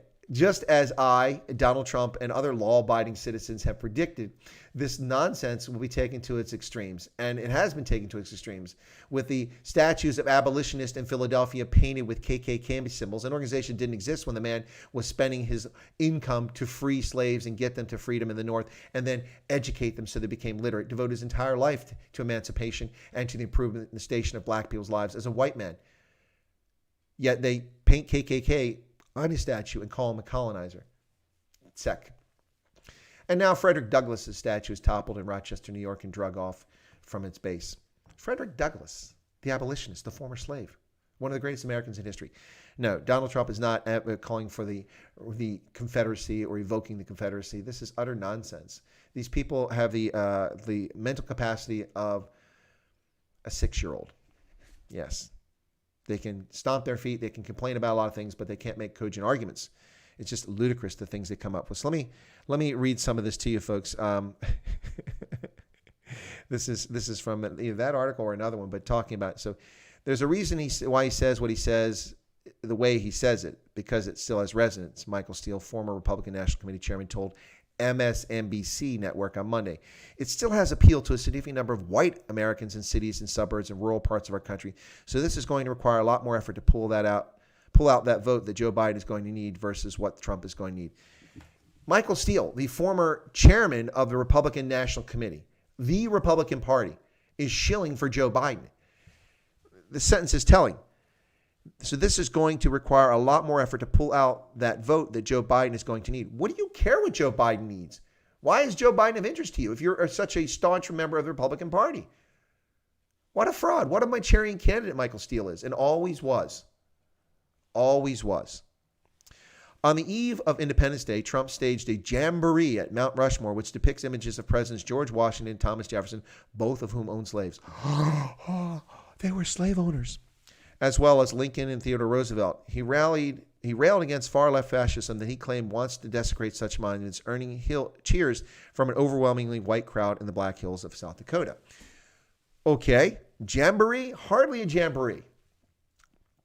It was Independence Day celebration, but to try to dismiss this as some sort of party staged on an off day in the middle of the week for the sake of, camaraderie. No, it was the nation's birthday, a celebration of our 244th year anniversary of our Declaration of Independence. That President George Washington and Thomas Jefferson owned slaves in the 18th century? Yeah, in the 18th century, ladies and gentlemen. Yeah. And so did the Pasha of Algiers and the Bey of Tunis and thousands and thousands of African kingdoms and peoples and leaders owned slaves. And what's your point here? You're judging that aspect of their life from over 2 centuries ago by the context of modern morality and law? This is ridiculous. Ridiculous. Of course they own slaves. What's your point? Earning cheers from an overwhelmingly white crowd in the Black Hills of South Dakota. Ladies and gentlemen, have you ever been to South Dakota? Do you know where South Dakota is, ladies and gentlemen? Some Americans probably don't know where it's at. Let's be honest here. But let me show you where South Dakota is, okay? Let me just do this very quickly, just so folks are not confused. And let me explain something here. Okay. I'm going to bring this up. That's not what I wanted. Oh, yeah, South Dakota. Sorry. All right, so I'm going to bring up South Dakota. And Mount Rushmore is in the southwestern part of the state in the Black Hills, which is a beautiful area, by the way. If you've never been there, that's where the big motorcycle rally takes place near Sturgis. Right, so First, I'm going to do this and I'm going to zoom out. So let me do this for you guys very quickly. All right, so this is South Dakota. All right, you see the entire state, which is bifurcated by the Missouri River right down the middle. Okay, divides the state in half. You see Native American reservations located around the Rosebud Indian Reservation here, Tribal Trust Land here, the Badlands National Park, which is an amazing place to go, by the way. Beautiful scenery. All these, the soil that's been eroded. The Black Hills National Forest over here, Rapid City, which has Ellsworth Air Force Base. And so you see this. The Cheyenne Reservation is up here. Standing Rock Indian Reservation. You see big chunks. Lake Traverse Indian Reservation. Lots of Indian reservations. Yankton Reservations over here. And the Pine Ridge Reservation down here. So you can see a lot of Native American reservations all over the state. Anyway, this is South Dakota. Now, this state is located near nothing, ladies and gentlemen. Let me show you this. All right, we zoom out. Here we go. Look at that. Look at that. Look at that. Okay, let's get rid of this. That's in the way. All right, come on. Okay. There's South Dakota, ladies and gentlemen. All right, you see that, right? Right there. Right there. In the middle of nowhere, with a population of less than 900,000 people. Cape Town has 4 times the population of South Dakota, which is a massive state. It takes 9 hours, 10 hours to drive from one side of the state to the other. 10 hours to safely drive it, traverse it east to west. Now, the population of South Dakota is 86% white, about 9% Native American. So the fact that a crowd that shows up in the Black Hills of South Dakota at Mount Rushmore is overwhelmingly white should hardly be surprising. Do they really think that people are going to drive from Ohio to South Dakota or from California to South Dakota to attend the ceremony? Seriously. Of course the crowd's overwhelmingly white. The state is overwhelmingly white. What a bunch of nonsense. What a bunch of spoiled children the media is and how they just don't get things. Overwhelmingly white. Let me continue on. Steele added, I'm skeptical that this is going to be a big win for Joe or a cakewalk in any way because the president knows what he's doing. He does what he does and says when he says the way he does it for a reason because he knows at his core there's appeal. Well, of course there's appeal to rule of law, to law and order, to respect for history, to learn from history, and to not lie about history. Of course there's wide appeal for that amongst all ethnicities, all folks in America. Look at the folks who showed up at Mount Rushmore, putting their own health in jeopardy. There's a resonance, and that resonance goes to places beyond just the Trump vote.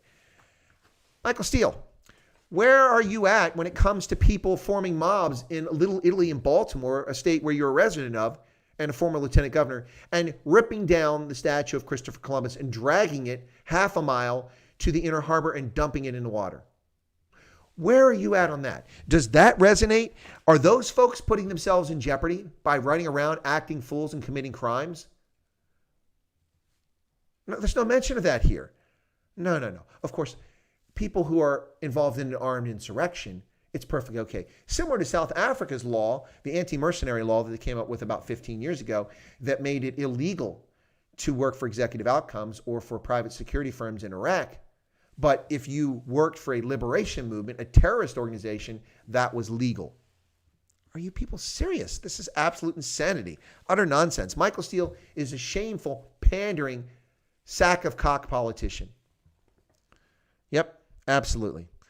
And then this other article says, Trump spent decades stoking cultural wars and racial divisions, but has now disappeared with a dog whistle. Don't they love that term, dog whistle? In favor of a brass band against what he calls the radical left, the Marxists, the anarchists, the agitators, the looters, and the people who in many instances have absolutely no clue what they're doing. Yep.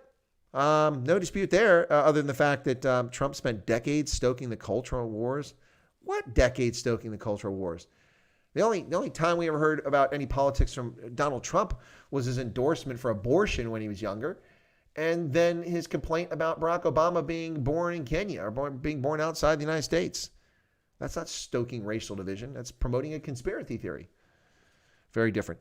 In the NASCAR tweet, he claimed that Bubba Wallace, the sport's only top-level African-American driver, should apologize after a hoax noose was found in his grass. By the way, they put these things in quotes as if they're not real. The word hoax is put in a quote right there. Hoax. There you go, right there. See that by my finger? Hoax.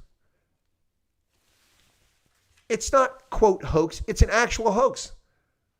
Bubba Smith perpetrated the same garbage that Jussie Smollett perpetrated in Chicago. Criminal action. intended to divide this country and stoke fake racial divides and fake outrage over things that do not exist. A noose. Did you see the photographs, ladies and gentlemen? Who in their right mind would have seen that a latch to pull down a door, a garage door, is a noose? What are they going to hang? A gerbil? The noose was this big. And they actually called the FBI. The FBI sent 15 armed agents to investigate this poor, rich, privileged piece of crap NASCAR driver who faked a racial crime for attention. And Trump said he should apologize. What's wrong with that? I think he should pay the federal government the money it cost to fly 15 agents to Georgia to investigate a hoax. I think that's what Bubba Smith should do. He's got plenty. Is it Smith? What's his name? Bubba Wallace. Sorry. Bubba Wallace. That's how much I care about NASCAR. Shameful. Another Jesse Somali. Tawana Brawley. The Duke lacrosse rape case. All fraudulent. All fiction.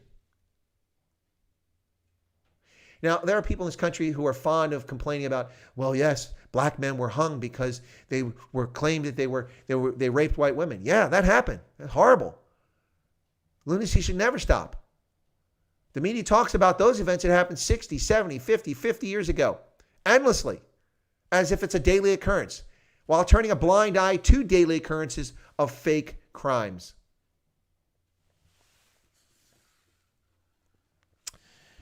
To some, these appear to be desperate measures. After presiding over more than 130,000 deaths from the coronavirus and tens of millions of job losses, the president trails Biden by double digits and needs distractions.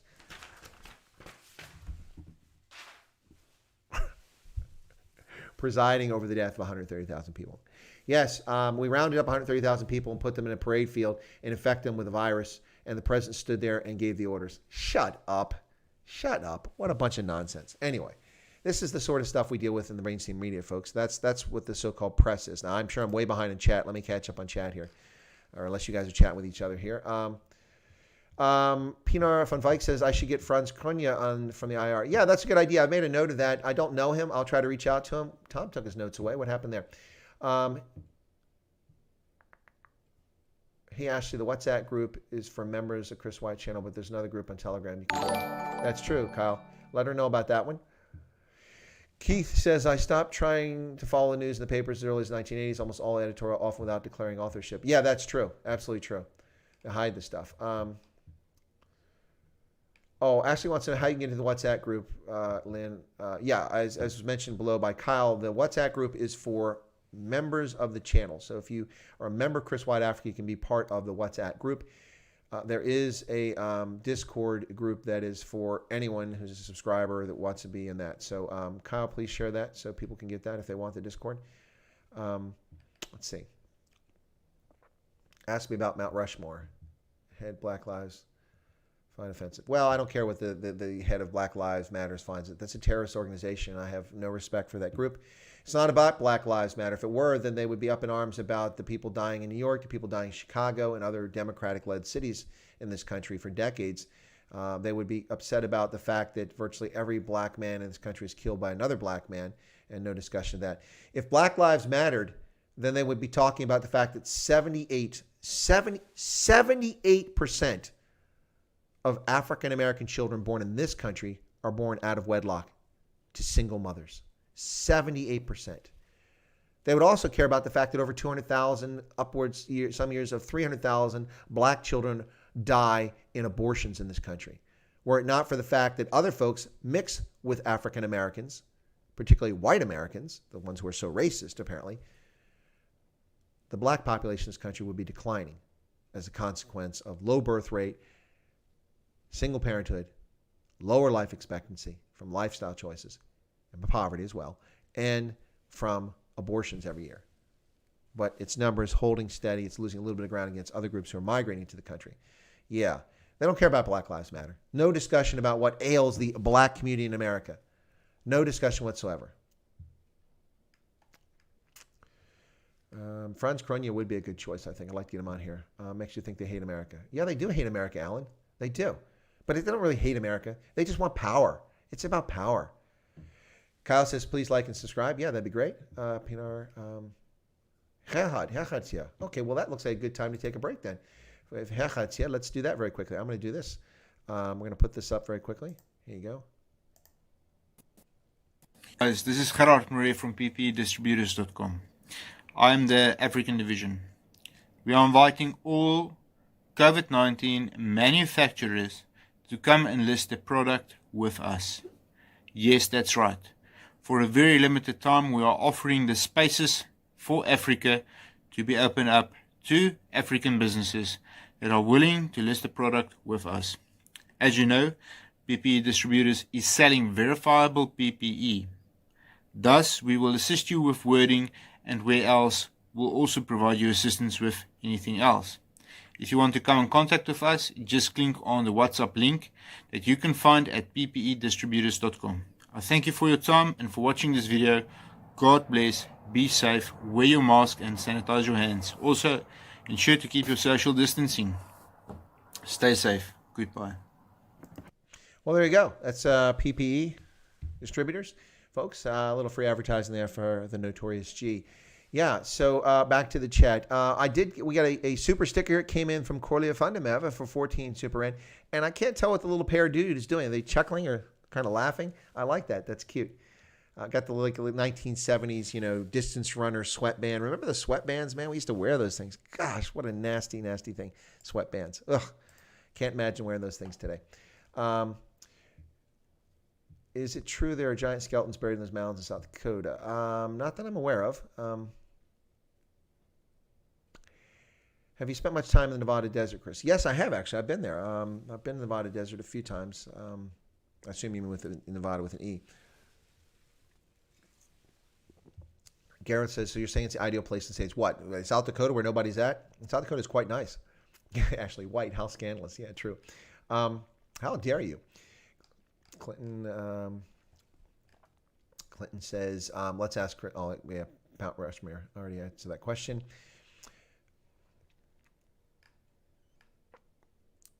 You can't say abortion gets censored on Ronaldo's channel. Oh, really? Why is that, Gareth? I didn't know. You can't say abortion on Ronaldo's channel? Can I say infanticide? Will that work? Can I say infanticide?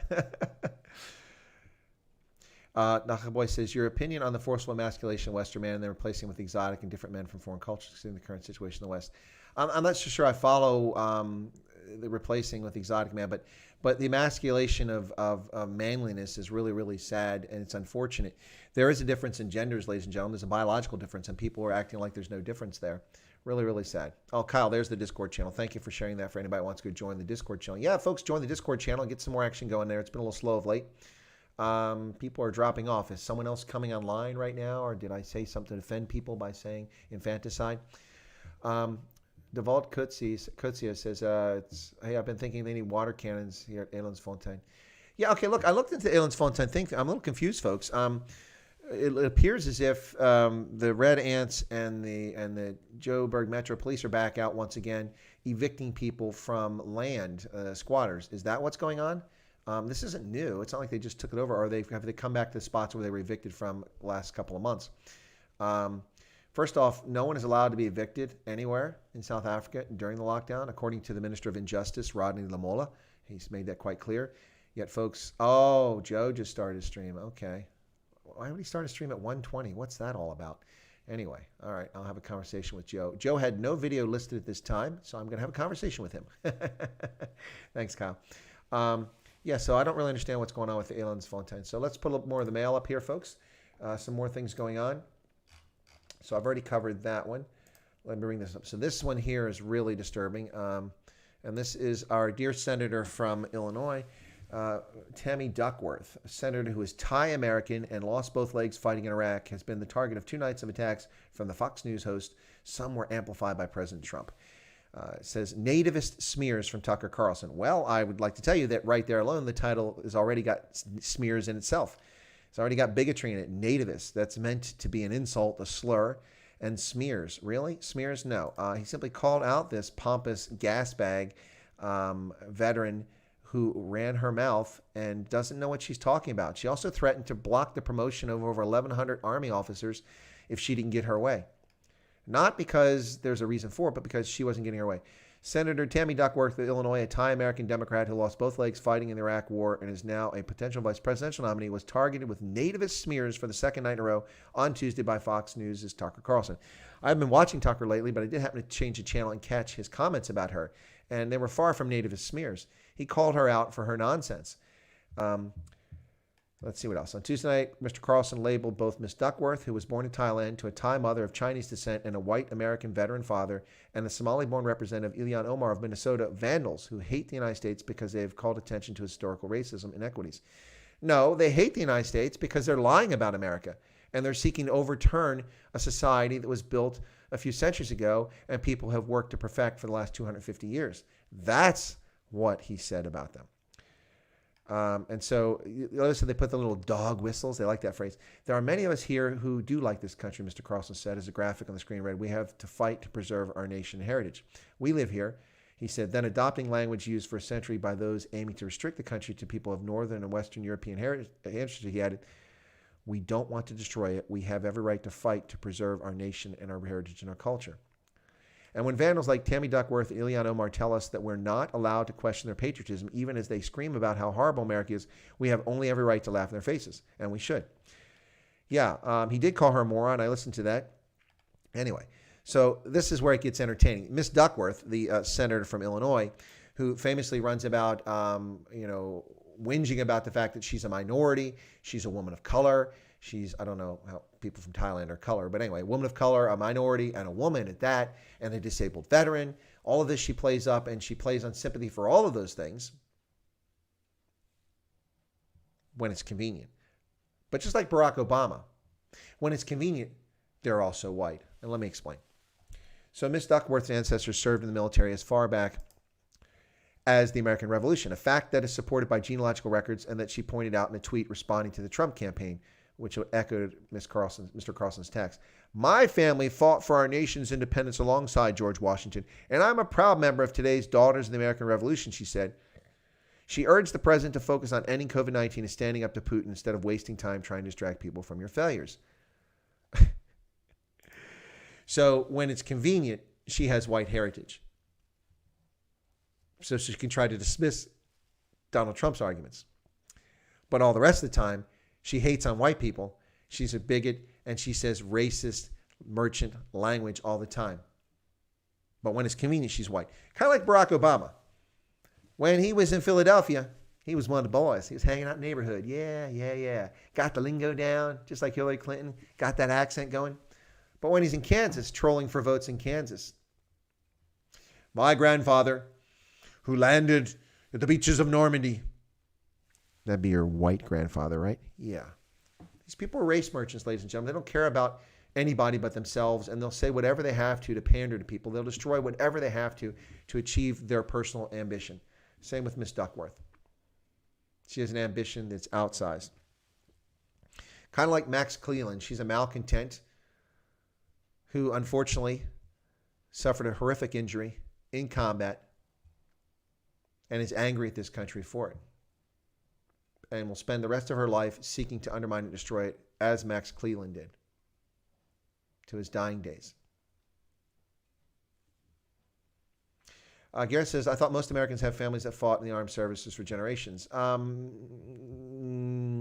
Not really the case. Most Americans, most people who live in this country descend from people who came here after the Civil War. So most European immigration to the United States in physical numbers took place after the Civil War, after the 1870s. Those people have been here. So it's, when they talk about reparations, it's also comical. You have many generations of white Americans who have nothing to do with the Civil War and with migration. Nothing whatsoever to do with slavery. Nothing. They came afterwards. Their families came from Europe, Central Europe, Eastern Europe, Western Europe, after all of that happened. And so many of them don't have ancestors involved. But anyone whose ancestors came here before 1945 most likely has somebody in their family that fought in the Second World War, First World War. I myself have ancestors that fought in every major conflict this country has had, going back to the colonial era, all the way into Puritan New England, New Amsterdam, all the way back. All of those conflicts, I have ancestors fought in them. In the Civil War, I have 8 great-great-grandfathers, 7 of whom fought in the Civil War. All 7 fought in Union regiments, either in Maryland or in West Virginia, which broke away from Virginia to remain part of the Union to end the institution of slavery and protect the Union. That's how one of the reasons why we have 50 states. Okay, let me see what else we got here. Some other comments here. Can you post your YouTube a new link? What's this?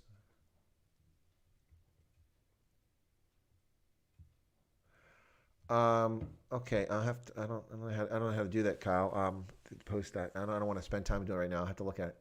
Yep, it's all race baiting. Hillary had different accents through the years. Started with a Southern. Yeah, exactly. When she was in Arkansas. Douglas says, what I meant by saying replacing them, I mean to push the media to become more multicultural. Yeah, absolutely true. Absolutely true. So listen, I watched. I finally sat down and watched the whole first season of Star Trek Discovery. All right. What I can see from Star Trek Discovery is it's an intentional effort by Hollywood to distort society, to promote certain aspects of society while diminishing other aspects of society. For instance, the only white men in the show are either dressed up in alien mask or they're evil people. Like Jason Isaacs plays the commander, Captain Lorca, and it turns out he's an evil person. There aren't other white men on the show, except for a gay man who is in engineering and his gay relationship with his black partner. Homosexuality is pervasive throughout the series. It's on all the time, when only 5% of the population is actually homosexual. Not advocating for or against homosexuality, just pointing out an obvious disparity about the program. Virtually every person in leadership is a woman. Admirals, captains, everywhere you turn is a woman. Except for the evil enemy. The evil enemy, of course, are men. And the over-the-top obvious political leaning left nonsense that comes in the show really diminishes fine acting and fantastic special effects and cinematography for the show. The story is actually quite good if you can ignore the puke-worthy political bias of the program and the distortion, as if women make up 70% of the leadership of any organization, especially a military organization. It's just ludicrous on its surface. It does not reflect society. We're constantly hearing whining about it doesn't reflect society. I don't see myself. Well, I'll tell you what. 1 out of 3 people in this country is a white man, and I see no white men on television. How does that reflect society? No white men in commercials. Anyway, the point of the story is that the show really limits its appeal by its obviously political stuff. Jason says, just watch some of yesterday's Marley stream. How come you always get these? Because, I don't know, just lucky we get nice people on here.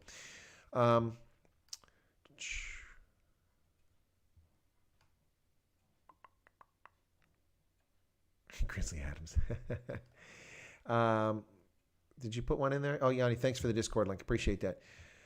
Wilhelm Vinta says, "Have you seen the series SEAL Team?" With David Bonerantz, yeah. If that's the one with David Bonerantz, if that's the one you're talking about, I couldn't watch it. I tried. Tunes Rue says, "What intervention, if any, can you think there will be from the international community if the ANC government manages to start a race war?" Well, the ANC government has already started a race war, Tunes. They just haven't started with open, murder of people in the streets or rounding people up. There is a race war going on, perpetuated by people like Cyril Ramaphosa. The guy who said, it's the nature of whites to be racist, and that's why we have domestic violence. That's a race war. It's race baiting. It's race merchant. It's the worst, most vile and sad part of things. Have I seen Helen Wills? Are you talking about the television series Helen Wills? Yeah, I watched that for a couple seasons, but I just kind of lost interest in it after that. 13.5% of the U.S. is black, and most of the actors seem black. Well, all the commercials in my area seem to be black. And for years, I've listened to people whine, the activists, well, there's no one for me to look up to. I don't see his familiar face on TV. Well, what am I supposed to do now? With the majority of the population, 78% is white. What am I supposed to look at? I'm not whining about that. 65% of the NFL is black. So should I not watch the NFL? Well, I'm not going to watch it because they're politics. But 78% of the NBA is black, but only 13% of the population. Should I not watch it? Only 5% of Major League Baseball is black. So should I watch that? It's just stupid stuff. Luke, the lead slinger, good to see you. Indoctrination. Yeah, that's exactly what's going on there, ladies and gentlemen. Right. Okay. So, folks, let me see if there's anything else I want to cover in the news really quickly here. China has pretended to reveal what they discovered from their probe that was up on the dark side of the moon. But I read the story from space.com, and I still don't know what's going on. Well, check this out. I wanted to show this to you guys before we take off here. I think this is kind of cool. So for those of you who have never flown on it, the A380 is this super large Airbus aircraft.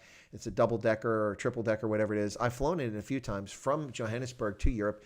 It's an amazing aircraft, very nice, very comfortable, huge, huge aircraft, and it's well-designed so that you can get people on and off the aircraft pretty quickly, so it's kind of cool.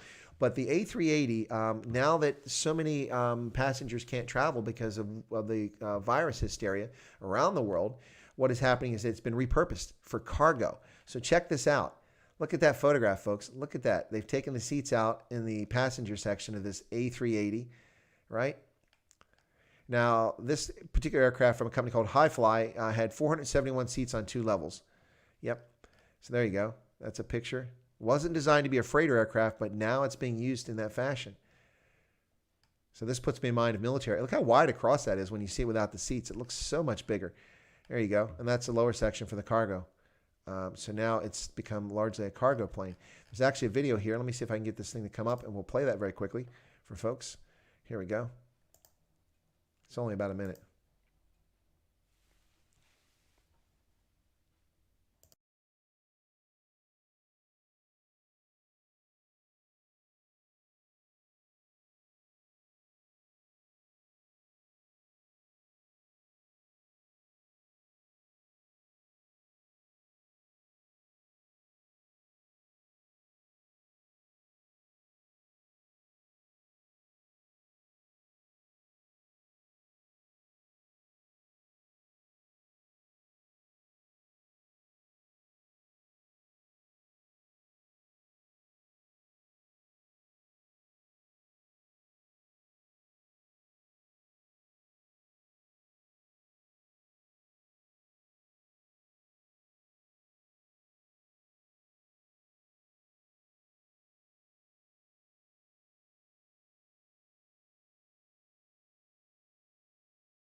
Sorry, folks. Can you hear me now? Okay, sorry about that. Yeah, I had put the microphone on mute because I was trying not to give the rustling of my silk gown back here while you're watching the video. Sorry about that, folks. Yanni says that an A380 is an awesome plane. Flown in one many times. It's huge.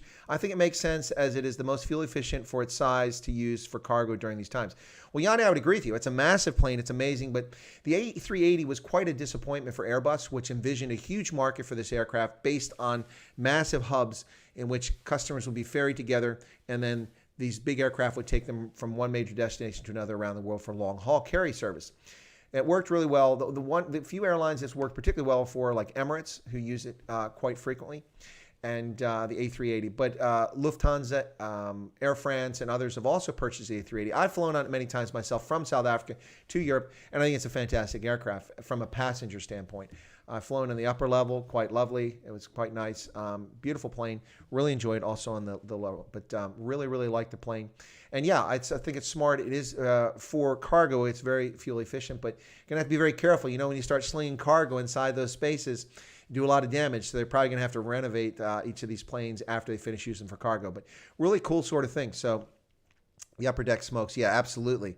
Lower deck booze. Sorry, guys, for those sounds. Sounds back. Yeah.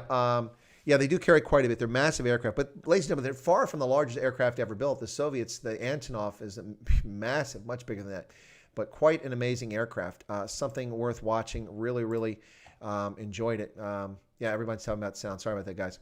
None of the U.S. carriers have A380s, but a few have orders for the A350. That's because U.S. carriers went with the Boeing 787 Dreamliner. And I'll tell you what, if you've ever flown on a Dreamliner, you will appreciate that experience.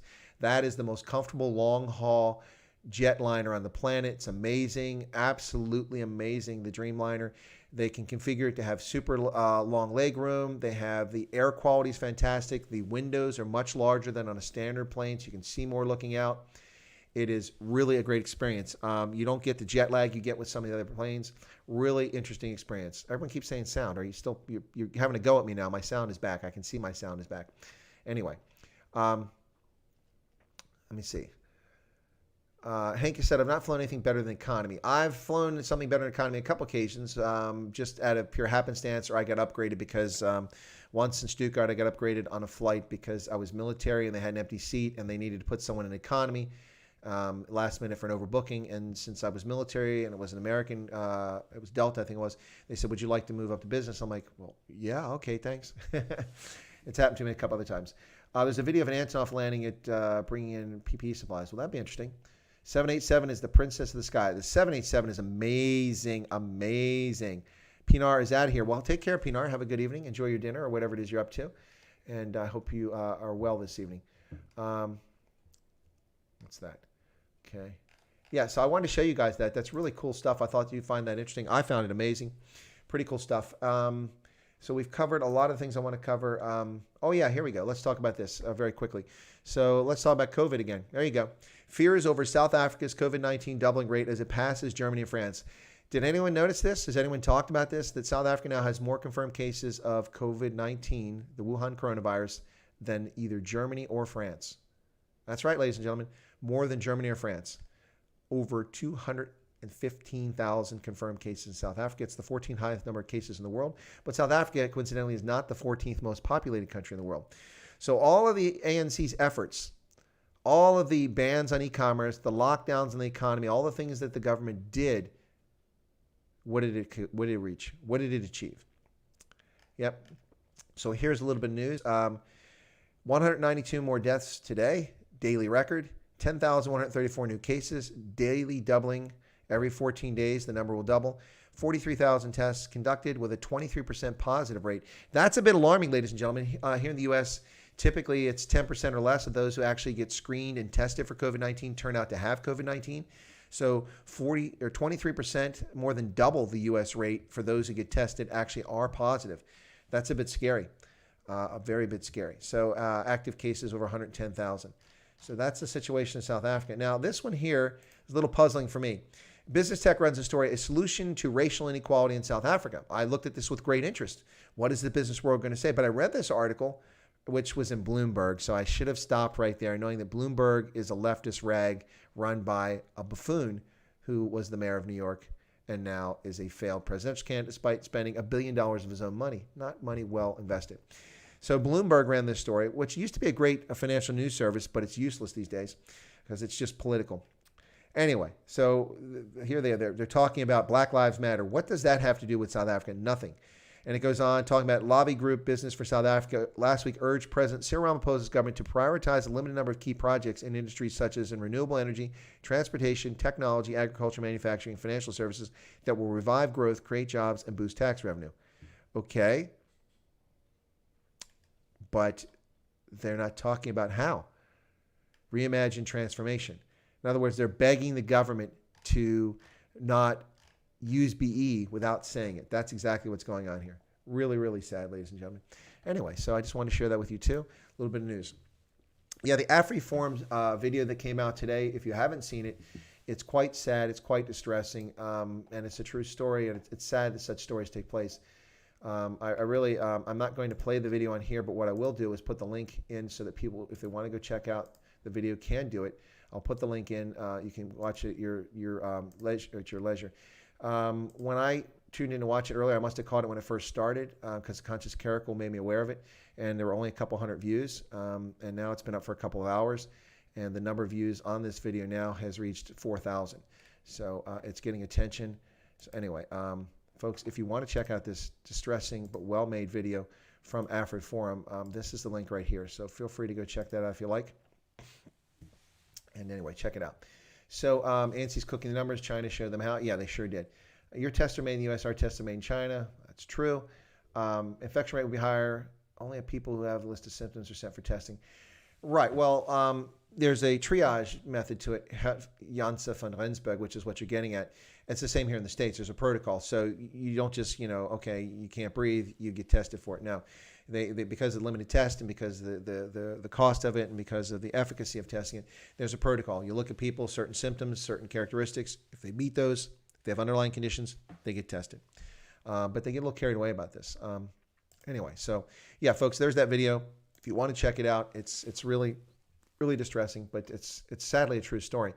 And as I mentioned, I talked about this on Parler, on Facebook, not on Facebook, Parler, on LinkedIn, and on Twitter about this video that came out today. So as I mentioned, over 4,000 views already, or nearly 4,000, I should say, not over 4,000. Yeah, this farm murders, the murder of little Wilhelmine Potgieter. Really, really sad story. She was executed, a 2-year-old toddler shot in the back of the head by these thugs, all so that they could steal the wages from the farm that were going to be delivered to the workers anyway. So another story. Incredibly cruel. Yeah, it's not the only one. These stories are beyond cruel. Yep. Couldn't finish the video. Yep. Yeah, it's too triggering. Yep, absolutely. And what's even more disturbing about it, ladies and gentlemen, is that you have a government in South Africa that lies to the world and denies that these things are actually happening. It's you have a president that goes before the world media at the United Nations in New York and says that Donald Trump is misinformed. There are no farm murders in South Africa. No. Okay. Okay. Of course there are farm murders. There are rural farm murders in most countries around the world. It happens. But to claim there are none is a lie. He lied to the world. And so if anyone wondered about the credibility of the man, that should have been the end of the conversation right there.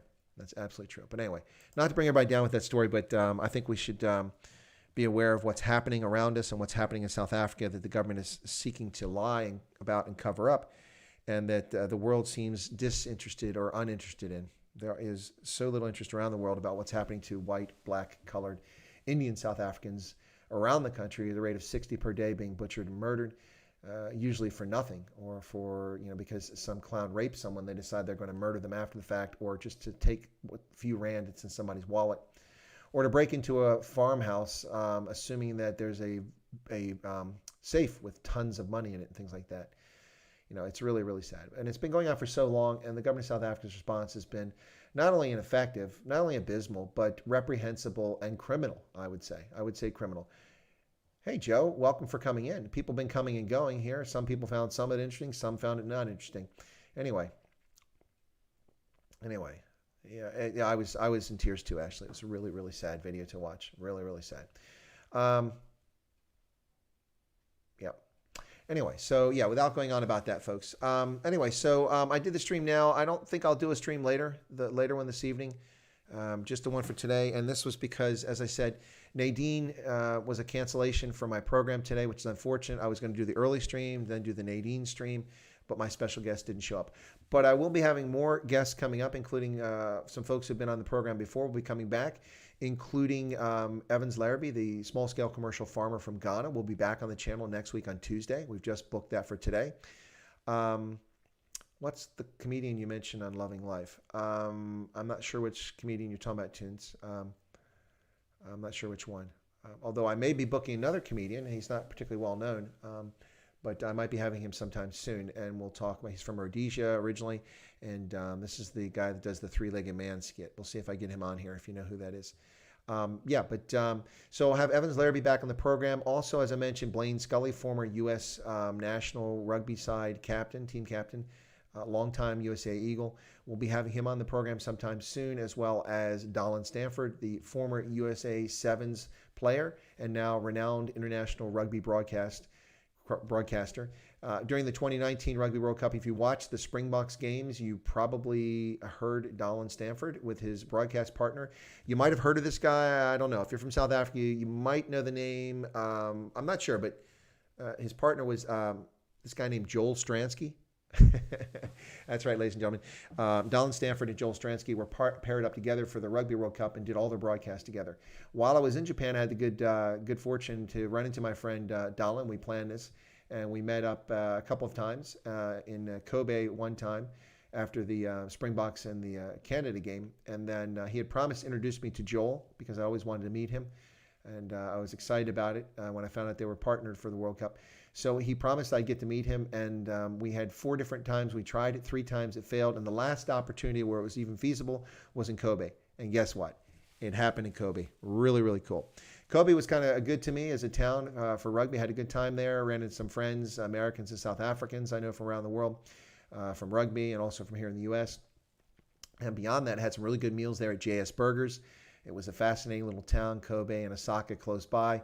But Kobe, I not only did I get to meet Joel Stransky at a game, but at another game, I got to hang out with the U.S. national rugby team, went to dinner with them at their hotel after their game against England.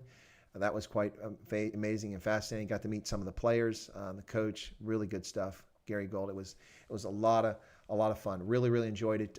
Kobe was a great experience, and I really enjoyed that. So by the way, folks, in case you're wondering, I am wearing the Springboks 2019 rugby jersey and also this lovely souvenir from Japan. There you go. Right? All right. So let's get this straight. Sorry. There you go. 2019. Oh, come on. It's not being nice. There we go. 2019, and then Japanese, of course. And then, of course, you've got the Springbok over here. It's covered up. There you go. All right. So then you put this thing on. And then underneath, of course, I am wearing the jersey, the 2019 jersey from the Rugby World Cup. There you go, folks. Anyway, so, yeah. I wasn't going to buy this. It seemed a little pricey, but I went ahead and bought it, and today is the first time I've ever worn it. Didn't wear it when I was in Japan. Thought it was kind of kitschy. Actually, that's not true. I did wear it when I was at the Springbok game. I'm sorry. I said that earlier. I'm mistaken. I did wear it at the South Africa-Canada game. That's the one time I did wear it. So I actually did wear it once before. This is the second time I've worn it. Yeah. Hengst is praktisch, which is pretty. But that would seem practical from German, but in Afrikaans it's pretty. So thank you so much for that. All right, let's see what else we got here for comments before we get close to wrapping up this session today. And let me just look at memberships and such. There were some super chats here. Thank you guys for that, whoever super chatted, and also some memberships and some upgrades in membership. Let me see what came up there. For some reason, my browser's reloading. Interesting. Okay, so let me check very quickly on memberships.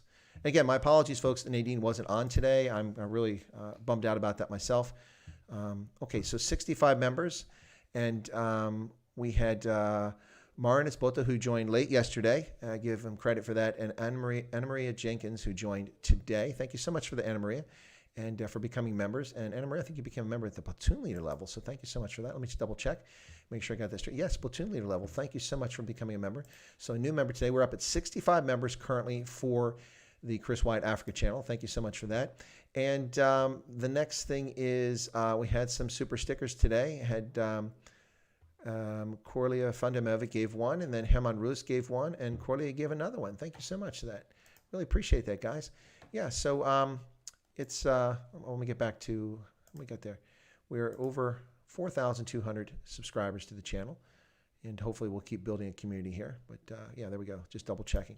Right, so what's my internet speed? Clinton, my internet speed is a megabyte per second or something like that, or T1. I'm not really sure. I have to check on it. I think it's over, no, not a megabyte, a gigabyte. A gigabyte per second is my speed. That's download speed. Upload, I typically get like 30 megabytes per second or something like that. I have a cable connection. It's quite robust. So if there's a problem in the feed, it's usually not the data bandwidth. It's usually a processor problem or a server problem between YouTube and getting the data out. I mean, think about it, folks. If you really think about this whole process, it's incredibly complex. Oh, Tunsru just became a member. Thank you so much for becoming a member. Love seeing and you became a member at the recruit team member level. Thank you so much. That takes us to 66 members. Wow, cool. A second new membership today. Thank you so much for that. And Marinus Bota, whom I mentioned a moment ago, has for a membership joining yesterday at the end of the stream, has donated 20 rands for the super chat. It's actually a super sticker with the thumbs up. Well, thank you, Marinus. My pleasure. Yeah, so what was I saying there? I got distracted by the membership. I always get distracted by the memberships and super chats. So thank you guys so much for that. But yeah, so where was I going? I lost track. Senior moment there. By the way, do you guys like my sign back there? USA, land of the free. Do you guys like that? Yeah, I got that for the 4th of July. Stuck it back there. I thought it was kind of cool. Anyway, yeah, so let's see. I was talking about guests before I talked about memberships. So you'll enjoy. Oh, Hank says you'll enjoy the channel. Well, thank you, Hank. Oh, I know what I want to say. So listen, for members, not subscribers, but for members, because we have membership, and we have 2 new members who joined just now today, who joined, plus Myron is joining yesterday. So for members, if you would like to be part of the Chris Wyatt African members WhatsApp group, you need to send me an email. And if you don't know how emails work, just look for the video on my channel. It explains emails, super chats, memberships, subscriptions. I explain all that stuff. So go there and it'll tell you how to go find the email address, which is on the About tab. Send me an email with your phone number. The reason I ask for that is I'm not automatically putting members in the group because some people like to protect their privacy or their privacy and not share their email address with everybody in the group, or not their phone number with everybody in the group. So if you've got a phone you like to use that, yeah, Yanni's just put the subscription link down there, so that one for learning about that. So that'll tell you what to do. But if you are a member of Chris Wyatt Africa and you would like to be in the WhatsApp group, send me a personal email with your phone number you'd like me to put you in there. I'll add you. I'll send you the link to join the group so you can be part of that. Now, as was mentioned earlier, that group is for members and members only. But not everybody can be a member, either financial circumstances, even though the membership amount is very small, but nonetheless, every penny or every rand counts. Some people can't do it for that reason. Some people just don't want to do it. They don't trust Google with their credit card. That's all fine. No issues, ladies and gentlemen. There is a Discord group, which is available. That link was put up earlier. Yanni put it up. I think Kyle put it up earlier, but then it expired, and Yanni put it back up after that. So if you'd like to join the Discord group, please feel free to do that. It's been a little quiet lately, so I haven't put as much time into the Discord group, but some of the other subscribers have done it. So join that group, and we can chat in there as well. Gives you a lot more freedom, and you can share information all the time, vice only when somebody's online streaming. Yeah, because it's kind of handy for that. So the WhatsApp group is for members only, and the Discord group is for any subscriber, members and subscribers. So that's out there for you. So thank you so much. Corlia Fundameva. Thank you, Corlia. Super chat of 21 Rand. Thank you so much. And that's a super sticker with the thumbs up. I'm taking that. That's a welcome thing. So what's in the WhatsApp group? That's a good question. Well, lots of cool people, and people share things. Maybe I'll do a few screen grabs, but really it's if you're familiar with some other WhatsApp groups, I have 2 of them. I do one for my strategic consultancy. That's the Indaba Africa group, has a WhatsApp group. And in that one, it's people sharing information about business contacts and links, sometimes news stories, sometimes articles that somebody writes. In the Chris Wyatt Africa group, it's similar, but we tend to get a lot more stuff where people feed things from social media or photographs or videos and things like that. It's actually a lot of fun. You know, you can if you're a member, you can join it. And if you like it, you can stay in the group. If you don't, you can leave it. Vili just subscribed. Didn't you subscribe before, Vili? Anyway, yeah, so, but thank you for subscribing. Yeah, so that's kind of what that's all about in the WhatsApp group. So, yeah, lots of people have these WhatsApp group. In fact, on LinkedIn, one of my colleagues who spent several years in South Africa, he's an American, just came back to the States before the pandemic got back here. And he suggested to me, he said, listen, you do a lot of Africa. What you talk about is fascinating. You have great insights. You really should start a WhatsApp group and invite people to it. And I said, well, I'm not really sure about doing that, what the efficacy of it is. And then having been a member of another WhatsApp group, I started saying, well, there's some merit to this. So let me check into it and I'll see. And so I've now created those 2 groups, one for the consultancy and one for members on this group.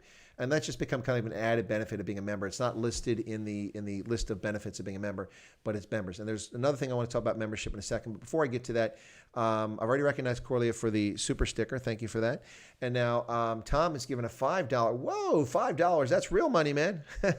For yesterday's stream. Tom says the Netherlands was a great assignment, the U.S. Army's best kept secret. It was. We had a big logistics administration center there. Can't think of the name of the place right now in the Netherlands for a long time. I actually tried to get assigned there once, but as an intelligence person, there wasn't any role for me, so I didn't get a chance to serve in the Netherlands. Been there many times to visit, but yeah, great assignment. Thanks for sharing that, Tom. Thank you so much for the super chat. Really appreciate it. Yeah, so what I want to say is, okay, so what I'd like to do, and there aren't there aren't a lot of members. Now we have 66 members. I think we have like 10 members who are in the WhatsApp group. So there's room for others to get in there who are members. But what I'd like to do is for members, I would like to query you guys about a topic you would like to discuss. We'll do a call-in members stream. And so I'd like to get your feedback, and then only members will be able to call in if that'll work. And then also for those at the higher level, the Master and Commander, I promised a strategic video on a topic.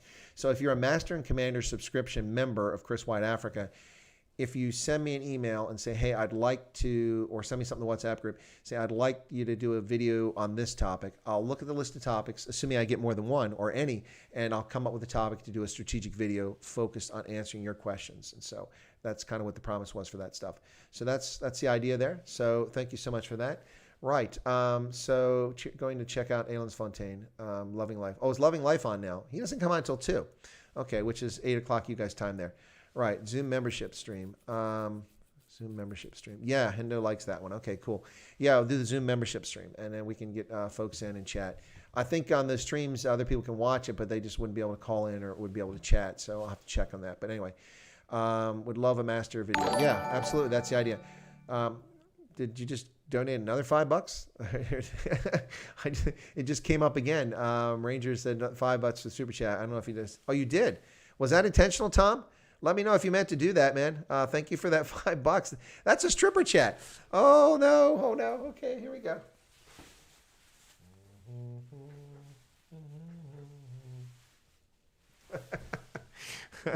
That was a true stripper chat. Oh, Big Daddy Live is short. Big Daddy Liberty's live shortly. Yeah, a lot of people I think go on it too. Ronaldo is on it too. Big Daddy Liberty, Loving Life, and Ronaldo are always on at the same time. I guess that way they can't watch each other. Anyway, all right, guys, I'm going to wrap up here. Thank you all so much for tuning in. I'll close out with Giselle, and you'll listen to Plek and Duzona. Thank you for tuning in. Enjoy the other streams today. Thank you so much for the super chats. Welcome to the new members of Chris White Africa. Your support for the channel is much appreciated. Your interest in the topics I talk about are very much appreciated. Thank you so much. And like I said, I probably won't do another stream today. I'll take a break because I was going to have 2, and then we just did one in its place. So thank you all so much for that. God bless and have a good evening wherever you find yourself around the world. Be safe, and we'll catch you here tomorrow on Chris White Africa for another Stray Voltage. And I don't know, not a guest tomorrow. I don't have a guest scheduled, but we'll catch you for Stray Voltage tomorrow. All right, folks. Thanks a lot for tuning in. God bless. Be safe, and enjoy the other streams.